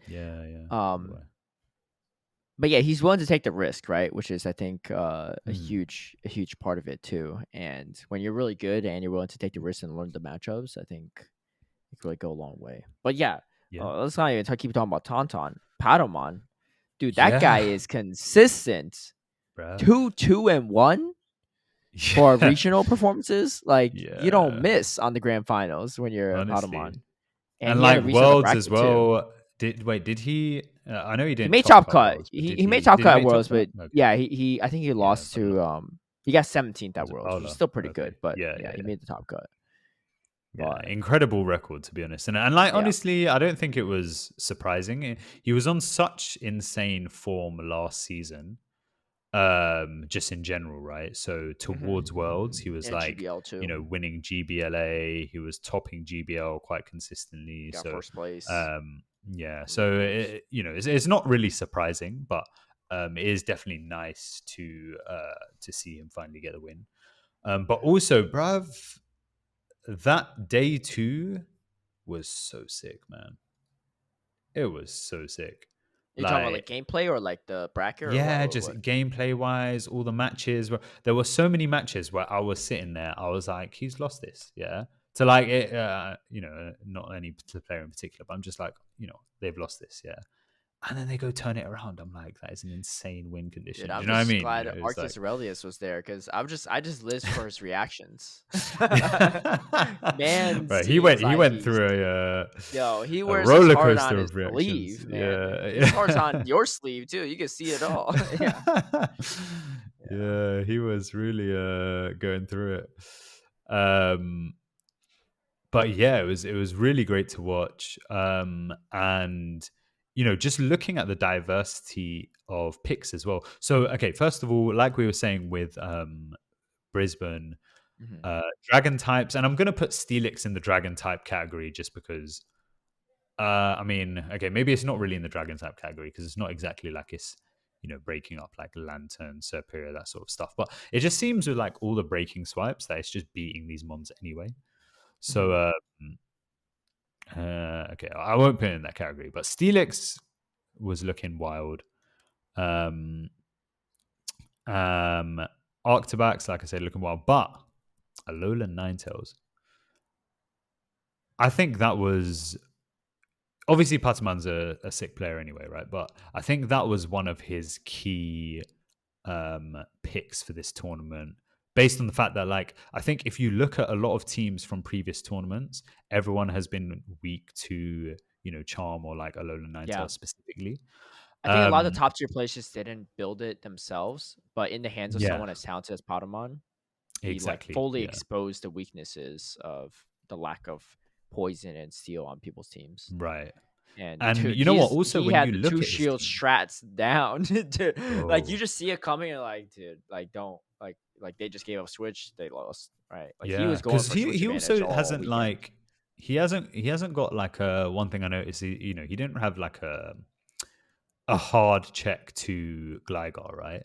Mm-hmm. So, Gligar was relatively safe to bring just in general, but despite that, he had neutral play against most things. And Mm-hmm. again, in the hands of a talented battler, it's like, if you take out the A9, yeah, he has Yeah. neutral play into most things. And if he's on the back foot, then he's got that A9 in reserve. And it's like, well, To save the you know shields. what I Yeah. mean? Yeah, you did your best in the first part of the Yeah. matchup, but Well, it's now tough because I'm looking at these matchups. I'm like, it doesn't matter if you save your shields or not. He's saving his shields, right? You can't get him to spend his shields. Like it doesn't yeah, matter if you have two shields or you use it early because you know it's an A9 in the back that's not going to get a lot of charge attacks off. Like there's like, how do you beat it when you know that that's his strategy, right? I'm looking at it, I'm like, right. wait, like there's just no win con, right? Like halfway through the Yeah. match, you already know he's won, right? Which is yeah, pretty incredible. But big congrats to him, and definitely he been working for it for a while, and Mm-hmm. glad to see that Yeah. it paid off. But Yeah, and some other names that have like I think the European circuit's going to be really interesting this season. So a mind joke, obviously last season, consistently topping, and this season he didn't quite find his foot until this event.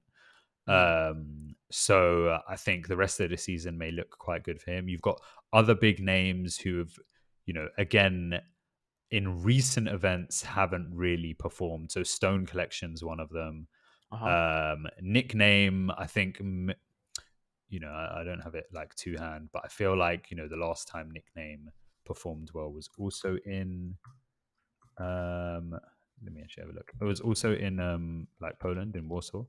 yeah, He did, no, actually, he did decently at like Malmo, Bochum, and stuff like that, but he never quite top cut. yeah, So, getting his, and it looks like actually it's his first top cut, aside from Bremen when he won. when you won it, yeah. So his first top cut over the last season. Also like a very strong player. How many people were Um, even at Bremen? it was like the first ever Bremen, so probably like I don't know. I forgot to put the thingy up in it, but Yeah, I don't know. but okay, I imagine maybe like around 60 or something like that. yeah. For the first season, but yeah, Arceus Aurelius, same thing. Paula, I mean, Paula's been, actually, I think she's also found the last two events kind of difficult, right? Um, Yeah. let's She made see. a couple misplays here or there, Or the which she last talked event, about on Twitter too. Barcelona But 25th. Yeah, yeah. But yeah, good to see her back on form again. So yeah, I think the European circuit's going to look really interesting. There's a lot of really strong players there in general, and this weekend was super stacked. And yeah, I don't know, day 2 was just something else. Yeah. Stone Collection with double counter. Well, Stone Collection always has some different strategies. Yeah. But this all eyes gonna be on EU once what is it, Sukkot, right? 1 week after the meta update. Yeah. That's gonna be super interesting. So I guess so it will be on the 9th. So literally just a week. I'll have so one thing that's interesting, more shameless plugs. We'll have, because we'll be starting the Asian Pacific Championships on Monday. So next week we should have early usage statistics from all 5 different regions. Right. And it will be roughly overall like 300 teams worth of usage. So it'll be quite interesting to look at, because I imagine that will probably be the first like snapshot of the meta before any actual events start. So hey man, snapshot meta's my weekend. This weekend, my local challenge. Yeah. You're gonna make the meta, right? Yeah. Speaking of meta, let's transition to the upcoming meta, because we had a big update drop, or like news on the update. And yeah, we'll get straight into GBL stuff. Obviously, there's a few things. It's Timeless Travels is this season for Go, not for just Go Battle League, but for Pokemon Go seasons.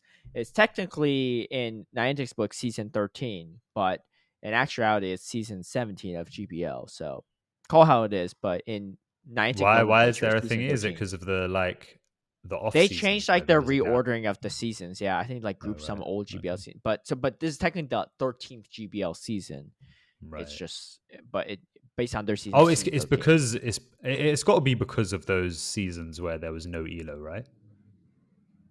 Was it not just that. I mean, that was only one season. They just I don't know. I anyway, it's season 13 based on all Niantic publications, I guess, right? Cool.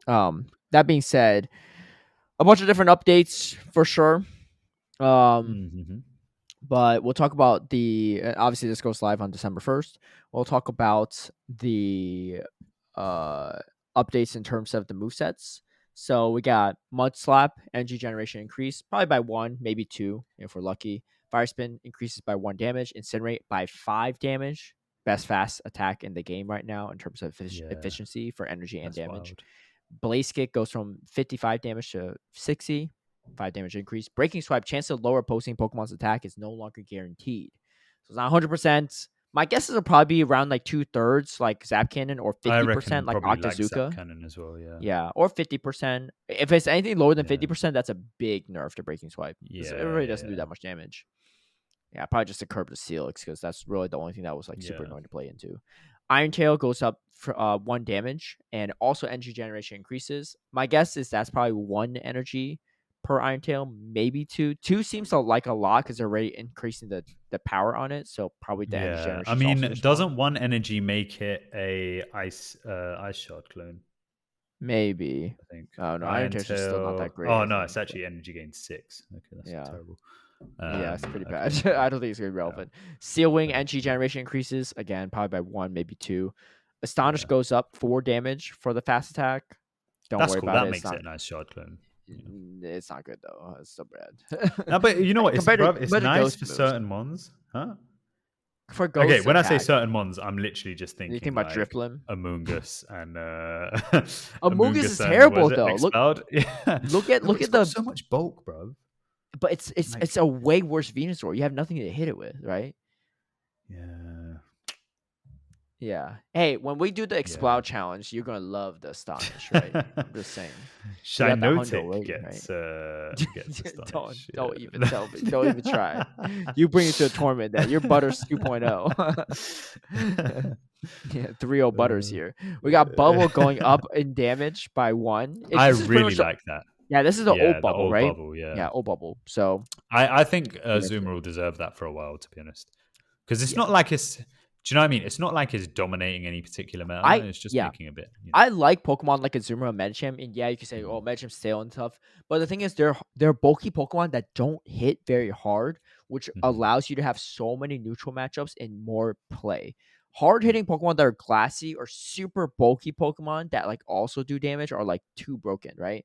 But like stuff like Azumarill and Medicham, Lickitung to a degree too, right? They're like slow grinds, but they also don't hard counter stuff. Like Lickitung's not really a Frostless counter when you have to spend a shield just to win that matchup, right? Yeah. So like it's just like the things it beats, it still doesn't even beat that hard, which is nice. Which I think Azumarill is much healthier for the meta. Scald is going extra 5 damage, and then also greater chance to lower the opposing Pokemon's attack by How mad is it, yeah, that Scald is better than Oblivion Wing? That's pretty wild. I didn't even know that. Ridiculous. In terms of it's the same. Energy? It's the same damage and energy, but it has the debuff chance. Yeah, that's pretty wild. Well, the debuff chance, I don't know if it's been released yet. It's now 30, but I saw PvPoke at 50 because PvPoke says 40, but I don't know where PvPoke got the info from. So maybe it's like I think it's probably speculative because I think in the actual games, I believe Scald is a 50%. 50 is wild, especially on something like a Whiscash. Holy crap! That's Wait, let's see. So we'll talk more about that. In the actual games, Scald is it's 30%. Huh. Yeah, we can't go by actual game too, because if they could just if it's the actual game, we're changing the percentage. So like, it's not That's like true. Yeah. They're not stuck. They're not like restricted by those parameters. PvPoke says 40% on the website. It seems like a bit of a weird change though. Like, do you know what I mean? To do both, right? To do damage and then also increase the likelihood of debuffers. Double whammy. I don't know. Could be good. Psychic gets another nerf again from 85 to 75. What was it before? 95? It went from 95 to 85? I think it was 90. 90? Oh, it went by down. I think it was only a 5 damage only before. 5. So this is a big nerf. Yeah. This is bigger. Yeah. Yeah, so Psychic just getting even worse. And we'll talk more about why that's relevant. Bunch of charge attacks. We're not going to talk about all of them because some of them are just complete garbage. But big one, Wigglytuff gets Icy Wind. Polygrass gets Icy Wind. Abomasnow, Avalugg, and Hisuian Avalugg. Frigibax and Arctibax all get Icy Wind. Yo, Arctibax looking kind of good these days, and I still don't have a Frigibax, so I'm gonna need to start getting some. I will say Icy Wind is the same exact energy as Avalanche, but hits way less hard, so it's kind of a trade-off. I don't know if I feel like Avalanche kind of suits Arctibax at the moment anyway, because I don't know if you're really. I don't know if the Icy Wind is like particularly going to change any of. Maybe it will change some matchups, right? But I don't know. I just feel like the value of being able to Avalanche something after reverse farming something is quite good. For Gligar, I think it's helpful. Shields up because that Gligar Arctibax matchup is super uncomfortable for Arctibax. Like, I mean, it's not uncomfortable, but you just definitely have. Dude, those you have to use up. shields. but they have to use shields as well. I know, but if they're shielding everything you're throwing, then like the Avalanche don't do. You get into Dragon Claw range, isn't it? Yeah, I guess so. I don't know. Right, I think it's not that bad. I don't know. Yeah. So then it gets Parabolic Change. We don't want to talk about it. That's like the worst electric move in the game. Wait. The thing is Parabolic Charge even in the game? It is. Yeah. Is it just a really terrible move? Heliolisk has it, I think. Yeah, it's in the game. It's the worst. It's the worst charge attack in the game for electric. It doesn't have any status changes. Awful. It's just it's Technoblast, but like 80 plus damage less. Same energy. Yeah. It's pretty bad. Kind of mad still. Alone Raichu and Kanto Raichu both get Trailblaze. I think that's cool. Yeah, I think it's good for Alone Raichu. Kanto Raichu is kind of just useless in my opinion for that. I guess some coverage, but that's it. Bunch of other random stuff that aren't super relevant. Oranguru and Greedent both get Trailblaze, which is kind of Greedent could be big. It is, but like if you drop Crunch, you just get walled up by the seals.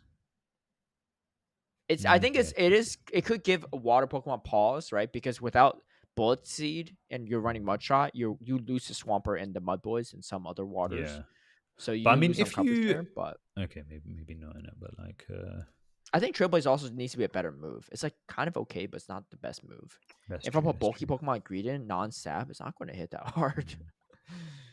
But yeah, I don't know. Because Greedent is mostly relevant in Ultra League, and you just get walled off by Registeel if you're running Body Slam Trailblaze, right? So I don't know. I think it's neat though. It's nice to have it in the toolkit, but I don't think it's like game breaking for Greedent, maybe in certain limited metas. Alolan Sandslash gets Airways, which I don't think you'll ever run because Ice Punch Drill Run is like perfect coverage. To run. But yeah. Staraptor family gets Fly. Rufflet family gets Fly. Braviary and Hisuian Braviary. These aren't like super. That's kind of cool. You never know. Honestly, you know what? Yeah, bro. Rufflet maybe. Yeah. What? Rufflet, I don't know. But at that point, why not just run like a Pidgeot or something? I don't know. Maybe. No, because it's bulkier than a Pidgeot. Dude, you spend the 360k dust then on it. You tell me how it goes.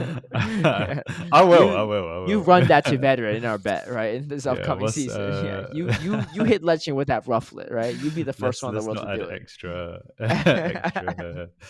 clauses into this. Fletchling family learns Fly, which is huge, especially for Talonflame. Yeah. This is massive. Talonflame now being able to farm up to 100 and throw 2 moves. Yeah, Brave Bird flame charge, Fly. Yeah, you throw 2 back-to-back flame charge originally, but true. Yeah. So having basically having Brave Bird be completely efficient energy-wise, because you will still have enough for the next move, if it's a Fly. Fly's big, and you're getting buffed by the Incinerate, so this is a huge update for Talonflame. Yeah. Vikavolt gets Fly, which I don't think is that relevant, but the Slowbro family, Slowbro and Slowking, both variants get Scald. Scald, honestly, it's more energy efficient than Surf, which is kind of funny because we all just got this Community Day, and now we're getting another one. But hopefully we got extras, but we do have December Community Day rolling around too, so get a little remix of that.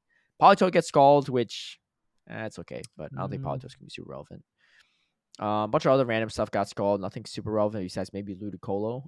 Ludicolo's just like a worse grass type or worse water type, depending on how you want to look at it. But yeah, I think some of these picks though are going to be, in my opinion, significant in some limited metas. Like Suicune is kind of bulky, right?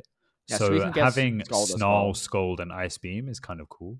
Obviously, you get walled off by waters, but I think it's still kind of cool. Yeah, Ludicolo, I think similar. It's unfortunate for Ludicolo because it's like you kind of. I feel like Ice Beam gives it a niche. Is it? That's kind of it's kind of wild. Yeah. You probably drop the Ice Beam for the Leaf Storm. I don't know. It depends. I guess. The Whiscash and Barboach get Scald. This is a big one. That's big, bro. Whiscash, it's already bulky. You do give up the ice coverage, so coverage for grass if you're going Mud Bomb Scald, which is what you probably do. But but I thought about it, I was like, man, that kind of sucks. And then you're thinking, wait, Swamper's already running water ground anyway, and they get walled off, and it's still relevant, right? So depending on what that percentage of debuff is, man, Whiscash might win the head-to-head versus Swampert. Yeah. You debuff early, you shield the first one, and then you could tank 3 Hydro Cannons, no problem. The Scald hits pretty hard too against Swampert. I don't know. Could be kind of wild. I wonder if Shadow Whiscash has any. Yeah, I think you want the bulk, but I mean, I think it could be useful. Well, it's got less defense than HP. Like all its bulk is in HP, right? So I think that's usually good sign for Shadow Pokemon. Yeah, I don't really have a good one either. Vigoroth gets Rockside. That's a big one. That's huge. I like that. Against a Sapewire, you actually just straight up win that going straight Rockside. Before, it was super uncomfortable because you had to go all the way to Bulldoze, right? But you just win that matchup. You're better into Frostlass. You're not walled off by the having Frostlass. An actual second move. Yeah, because I think there's situations, or I think most situations, like even if Bulldoze is super effective, you're better off throwing Body Slam. It has to be. There has to be 2 levels of difference or something like that. Yeah, that's also true. So it's like Bone Club and Shadow Bone, I think, or Shadow Ball. Yeah, on Airwhack comparison. Toshiro gets Shadow Ball. That's okay.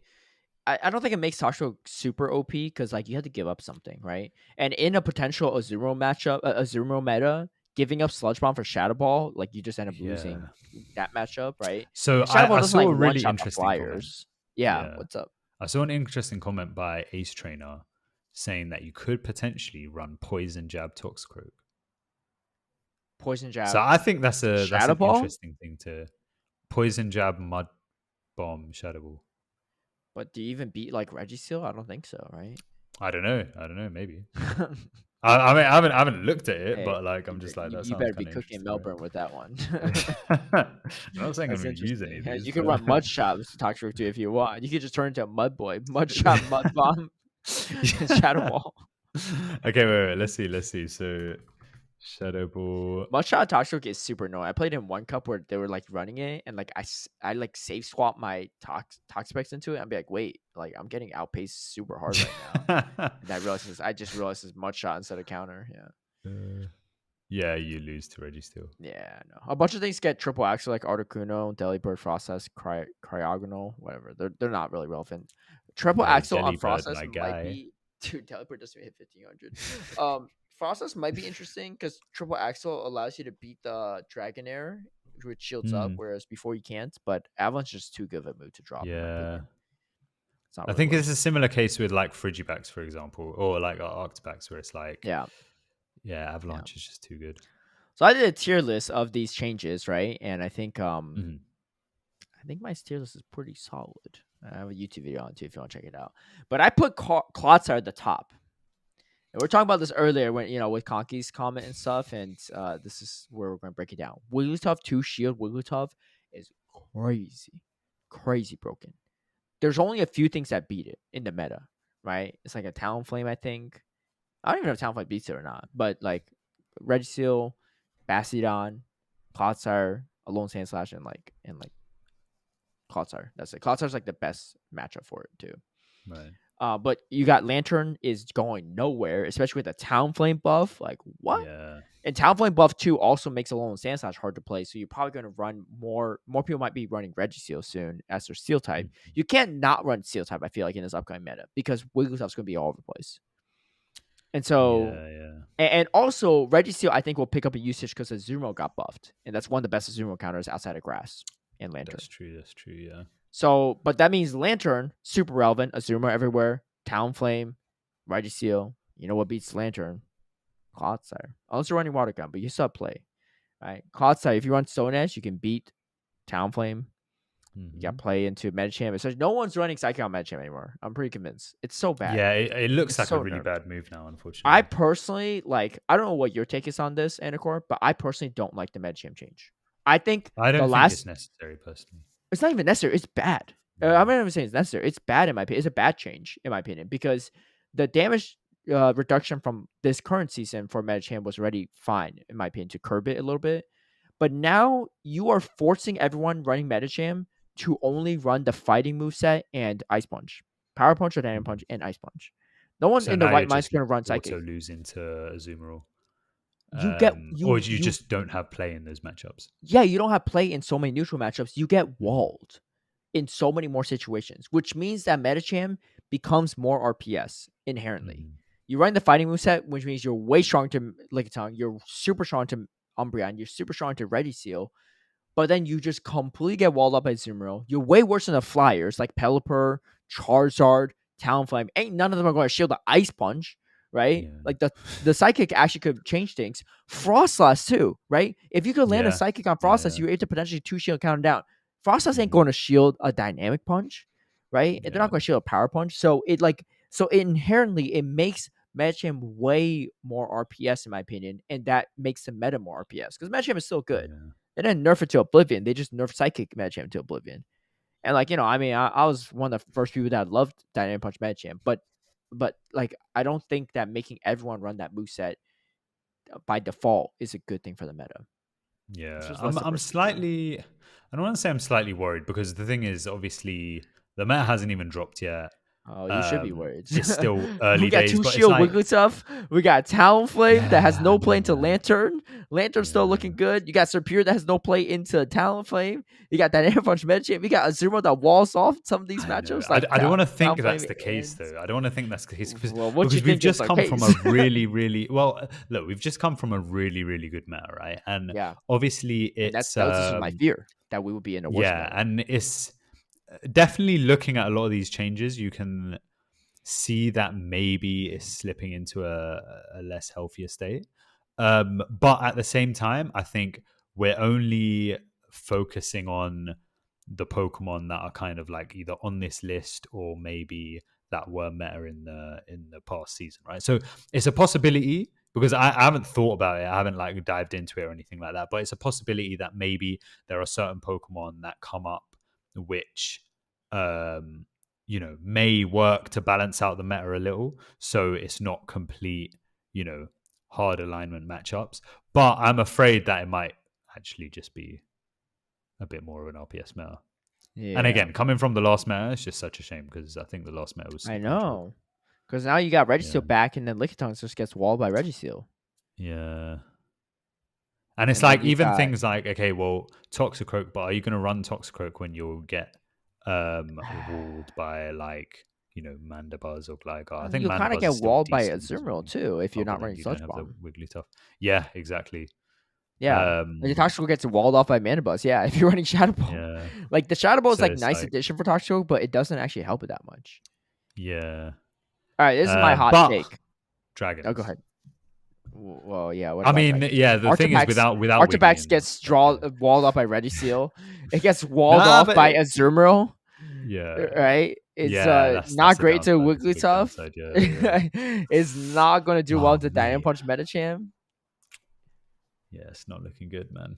No, I don't want to say it's not looking good because I don't want to be one of them dons who like, you know, just like always negative about stuff. Like I've got hope that it might turn out to be a decent meta because you don't have to be negative. Still predict like it's going to be a super RPS meta. Yeah. Yo, you know, speaking of RPS, you know what's back now?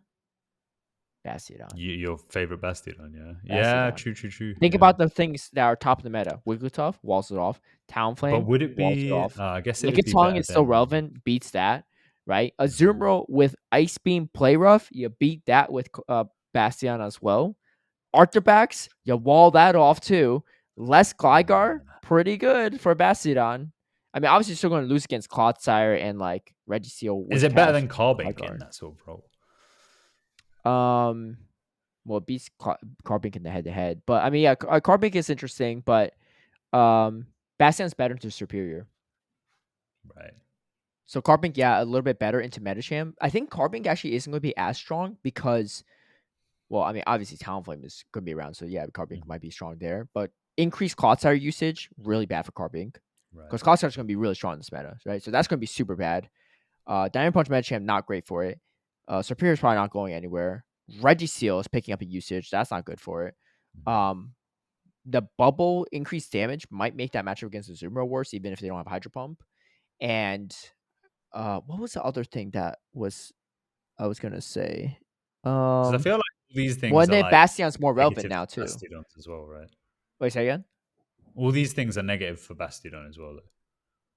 Yeah, except for the Superior, and then the head-to-head matchup. Except for Superior, yeah. So if your greatest selling point is you had a chance to beat Medicham, but now Medicham's a little bit. Oh, also Deoxys Defense pick up in usage. Well, I mean, Clodsire was like Carbink is pretty good into that too, actually. But Bastion is not terrible into Deoxys Defense. No, I mean I think Carbink's still solid. It's just that because it's not like Clods. Yeah, you're right. Like a lot of the things that beat Carbink is still beating Bastion. But I think it's more so the 2-shield charm Wigglytuff is going to be worse for Carbink. Yeah, true. And does it just lose? Lickitung is still going to be around. Yeah, I don't know. I think it's mostly Wigglytuff and Azumarill. Those are the biggest differences, I think. What was it? Icy Wind. There you go. What for? What? Oh yeah, Icy Wind for Wigglytuff. Yeah, dude. If you sim the 2-shield situations, they ain't looking pretty. Okay, it still loses to Carbink, but 2 shields. It's actually pretty close. 2 shields up. Yeah, it's really close. Yeah. Like, Vigoroth as well. It's going to be way worse than the Bastion. I think Vigoroth way worse than Bastion without Bulldoze, but it's going to be better into Carbink. Yeah. I don't know. I in all honesty, Bastion will still be hard to use. In GBL, I think it'll be way easier to use. In Show 6, I think it'll be still pretty hard to use. But you know me. I'm bringing it this weekend, this tournament. I got a team in mind, too. I'll send a screenshot of it to you. Because, look, the difference between me and you last week compared to this week I'm actually running Spice, right? I'm not running some BBML stuff, right? So well, you don't know what Spice is because we haven't even got a meta yet. Dude, I'm telling you, Bastion. Oh, you know it could be. Bastion on Show 6 is Spice. There's no way it's not. Yeah, I never know. Bastion in Show 6 is a Spice. But anyway, so take a look at that, bruv. What you think of that? What you think of that team? Honestly, yeah, I see like 4 of those mons, maybe 5 of them that are potentially BBML. No, you can't say the BBL because it's not a thing. Yeah. But none of these 6 Pokemon are meta. Either. No one in this. None of these 6 Pokemon even make top 12 in usage in the current meta, which is actually kind of wild. Yeah. Okay. But then. This is not the current meta we're talking about. We're talking about next meta, isn't it? Yeah, you could. That means you can call anything Spice. You can call anything Spice. I will be the meta definer for this meta. Ain't no one gonna have an earlier tournament than me, right? Saturday morning. Go for it. Saturday afternoon. I watch Monday. My team lock in. When I drop this YouTube video, right, obviously I'm talking a lot of talk, right? If I lose, I do whatever. But if I do well, I drop this YouTube video. They'll be like, "This is the meta team, right?" No, there's no way Bastion's gonna be a better team, but it's anyway. Cloudsire looking stupid strong is what I'm gonna say. But yeah, we'll see. We'll see how it goes. Lantern is really gonna benefit. Lantern and Cloudsire, I think, are the biggest benefactors of this update. Deoxys offense to a degree, I think. Obviously, Talonflame as well. Well, but Talonflame's actually getting. I'm saying of the Pokemon that don't actually get any changes to them, right? But they're benefiting. Yeah, Talonflame, of course, right? Talonflame and Wigglytuff are probably the biggest winners, specifically of things that actually got touched. But yeah, they actually had moves changed on them. Fly's going to be interesting. Would you ever run Fly Braybird? I think so. I mean, the thing is, with that much damage on Incinerate now, I think there's merit for it, innit? Because it's like, unless there's anything particularly useful for the Flame Charge, I feel like a majority of the time, Flame Charge was just the only other move you could run anyway. So I think so. I think Fly Brave Bird is pretty viable. Okay. Like, what are you really Flame Charging that you wouldn't fly? Obviously, like Steel types, but the only Steel type's going to be Registeel. So outside of that, and maybe Galarian Stunfisk, but like you don't want to be losing a Registeel, right? Like that should be a matchup you want to win. Yeah, but again, I think with the, I mean, there's stats, but like maybe the what else? There was something else I had in mind. Is significant enough. There might be some matchups with shields up. You kind of want the Flame Charge. I don't know. Yeah, it's mostly the Steel types. I feel like there's something else in mind, but I just can't remember what it was. I feel like Fly Brave Bird is very viable regardless, right? Like if you run into the occasional because you have no, but you've got so much like Incinerate damage. It's not that bad, you know? No, I think you're right. I mean, there's definitely. I think the Incinerate change is cool as well because like making it the most efficient attack, but still make like it being relatively clunky with the 5 turns is kind of cool. If you don't know how to optimize your charge attacks, this is the time to learn. This means that it's really, you know how sometimes people with, let's say like 3-turn or 5-turn moves, they'll throw their move and then they'll throw their charge move, right? There's way more value now where you actually should be waiting to see your opponent throw their second move before you tap the charge move button and not just throwing it straight away, right? Like you shouldn't really be able to catch if you're using a 2-turn fast move, you shouldn't really be able to is that correct? You shouldn't really be able to catch against a 3-turn fast move because it's like it cuts in between your second move. So the person using the Umbreon, but like if you're using, I'm lost in the sauce on this match right now. So if you're using a Medicham, and I'm using an Umbreon, you shouldn't really be able to catch on me, right? Because unless you catch on alignment, then I should throw my Snarl. You're using Medicham, I'm using Umbreon. I can't catch on you. You can't catch on me. Yeah, because I should be able to throw my Snarl, and know that you're in the middle of your second counter, and then throw my move. Right, so you shouldn't be able to catch at that point unless I'm being like over hasty and just pressing my move straight away. It works the same way the other way around. Yeah. Okay, well, yes. It's easier. But anyway, it's easier on if the shorter term moves are not right. Well, either way, it should be it should be like there'll be more focus on that, right? Because it's like, well, if you want to mitigate a lot of the clunkiness of the Incinerate, you have to be really specific about when you throw your charge move because otherwise you'll just get caught on left, right, and center. And then equally the other way around as well. It's like it's more risky to actually CMP against a 5-turn charge move because you have to be really sure that they're going to throw. Yeah, that's not correct. It's CAP. Oh, my bad. Yeah. it's more risky to cap against a 5-turn charge move. That's right. Than it was before. You know. You know what I mean? I get why they put that in there, but like at the same time, I think it'd be kind of nice to sort of acknowledge the people that built up your game for you. Do you know what I mean? You know, I guess so, but Pokemon is also a very brand focused game. So just because the grassroots people are calling it Azu, you can't say Azu, right? You gotta say Azumarill. Just because you say Trev, right? You can't say oh, here comes a Mudboy. Mudboy maybe because it's not like official terminology, but like you can't say like here comes Swamp, right? You have to say Swampert, you know. So True. I don't know. They're a very brand focused company, which I understand. All right, so let's set up some bets for next season. Okay. Now that I'm looking at it, this Clotshair Ultra League thing ain't so bad, you know. But I don't want to be the one to do it, so let's keep it for now.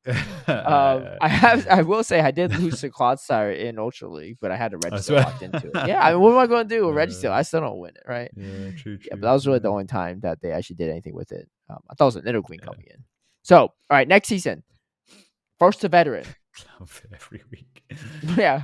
First to veteran, you gotta go Clotshair Ultra League for a full day sets.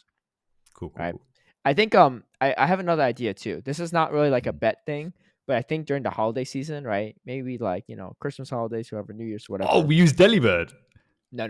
Heck no. You can use it if you want. What do you want to try to use Delibird for? I got a Delibird. Yeah, I mean, you can use it. I'm trying to drop my elo. Yeah. No, you know, remember how like last episode, someone didn't like how I said bruv and yeah a lot, right? Oh yeah. We should do a segment during the holidays where we'll order the nasty jelly beans, right? Like the biggest pack, like the 40 pack, whatever.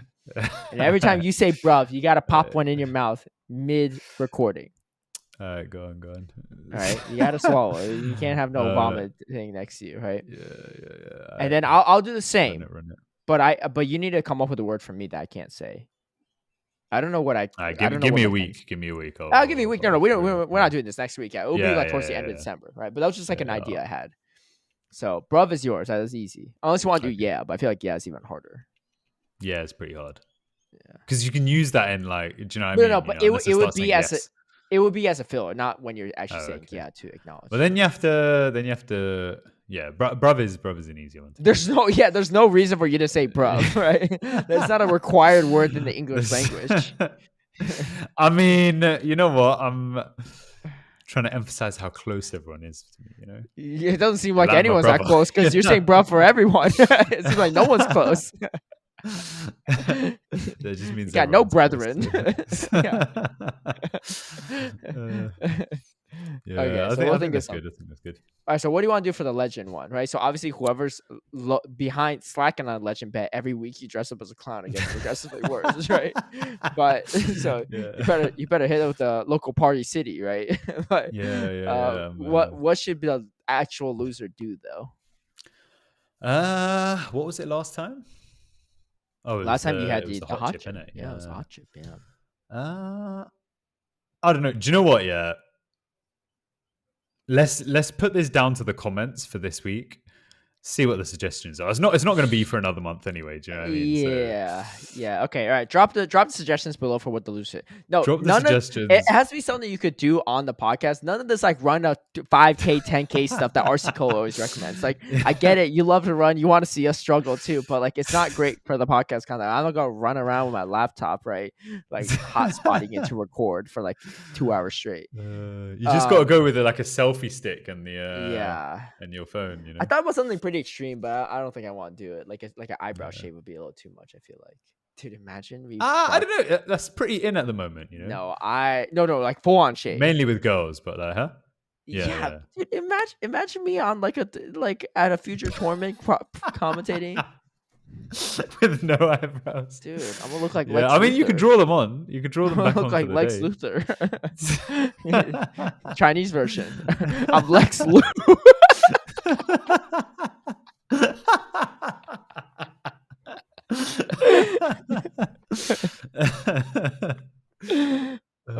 No, I can't do it. I can't do it. Anyway, we're not doing entertain it. If we get the suggestions in, then yeah, we can be on we'll the see pod. how I it don't goes. particularly want to shave my eyebrows because like they're pretty prominent on my face. So They are, yeah. You do have pretty. it'll be very prominent obvious that they're gone. But when you shaved it on the side, don't they grow back kind of like different pace now, or what's that deal with that? I don't know. It's only been like. Oh, a was it week. first time doing it? Yeah. I was just like, yo, might as well do it. When I was in school, obviously I wasn't able to do it, and then when I was an adult, I just didn't think that I wanted to. I did it. I was like, yo, it's kind of lit. You know? We'll think it through. We'll see. We'll see how it goes, but we'll take suggestions for sure. Yeah, I don't know if Anicor wants to do another hot chip. That'd be kind of wild. Yeah, I mean, also I did it one time, and you know what? I'm not gonna lie. Yeah, when I was watching back on the thing, it seemed like I was taking it way better than it actually felt for me. It felt really bad for me, yeah. But I bet I came across not as bad on camera. That is pretty good. Well, give yourself another pat on the back, I guess. I will. Yeah. Yeah, you should do double chips next time. Now that's played out. That's played out. No, we're not going in that direction. Yeah. Well, we'll figure it out. But drop any suggestions. We may take them into consideration for sure. We'll take them into consideration. Will we do it? Maybe a different story, but I'll help out on that. Anyway, that's going to wrap it up for us. I don't really have any tea topic unless you had something, but I feel like nothing really controversial happened. No, I mean, I feel like there was. No, I feel like there was something, but I can't remember. I mean, maybe outside of just people complaining about move updates again, right? People always do this. They complain about meta, and then they're going to cry about how this meta is going to be worse than the previous one. Yeah, I hope this meta is good. Don't get me wrong. I'm not trying to be negative. I really hope it is, but yeah, I don't. But on paper, it doesn't seem like it. It'll be nice to use Talonflame for a bit, for sure, until you're running Talonflame Lantern Superior into every team, and then you're like, wait, this is kind of RPS. I don't even want to use Talonflame. I'm not gonna lie. Yeah, it doesn't speak to me. Do you know what I mean? Well, what speaks to you? Manabuzz? I don't know. Do you know what? Whiskash is speaking to me. Whiskash is looking so strong. What do you mean it's speaking to you? Of course it's speaking to you. It's so good. Yeah, what do you mean? That's speaking. You're like, that's what I'm saying. You know what speaks to me? Poison Jab, Surf, Clodsire. Speaks to everyone. What you mean? He ain't no Whiskash whisperer. Everyone be using Whiskash. Aside from people complaining about stuff, I think it's pretty good. Honestly, I think the only other thing is TMs. Yeah, it's not a T topic, but we need it. Please, we need charge TMs, bro. The other day, I was like, what was I powering up? I think it was like I was maybe making like a new Frostlass or something like that. It might have not been a Frostlass, it might have been something else. But I spent 10 charge TMs trying to get one move, and there was only like 4 moves in the pool, and I was like, come on, and I've got loads of charge TMs, so I'm not too bad at the moment, but it's just like it shouldn't be the case. Oh, I'm down bad for sure. So dumb. We'll see how it goes. Some fixing there. All right. Well, anyway, thanks all for joining. We'll catch you on next week. I'll be in a new place, hopefully, and if not, then something really will. And I'll hopefully also be in a new place. Wait, what do you mean? You're moving? Nah, but I'll have a sofa. So you're still in the same place. It's not a new place. Then what do you mean? That's why I join in on this. Try to make it seem like you did something special too. It's like if I win a tournament, be like, yeah, I won a tournament too in spirit. Like what tournament? Yeah. Anyway, we'll catch you all next time. Let us know your thoughts on the moveset updates, what you think our take is on it. But I'm telling you, I said Clodsire is the truth before. It definitely is the truth now. And I'm convinced. I'm not going to lie. I'm convinced. Yeah, should be good. I'll be using anyway, it this week. We'll catch you all later. Peace out and have a good one.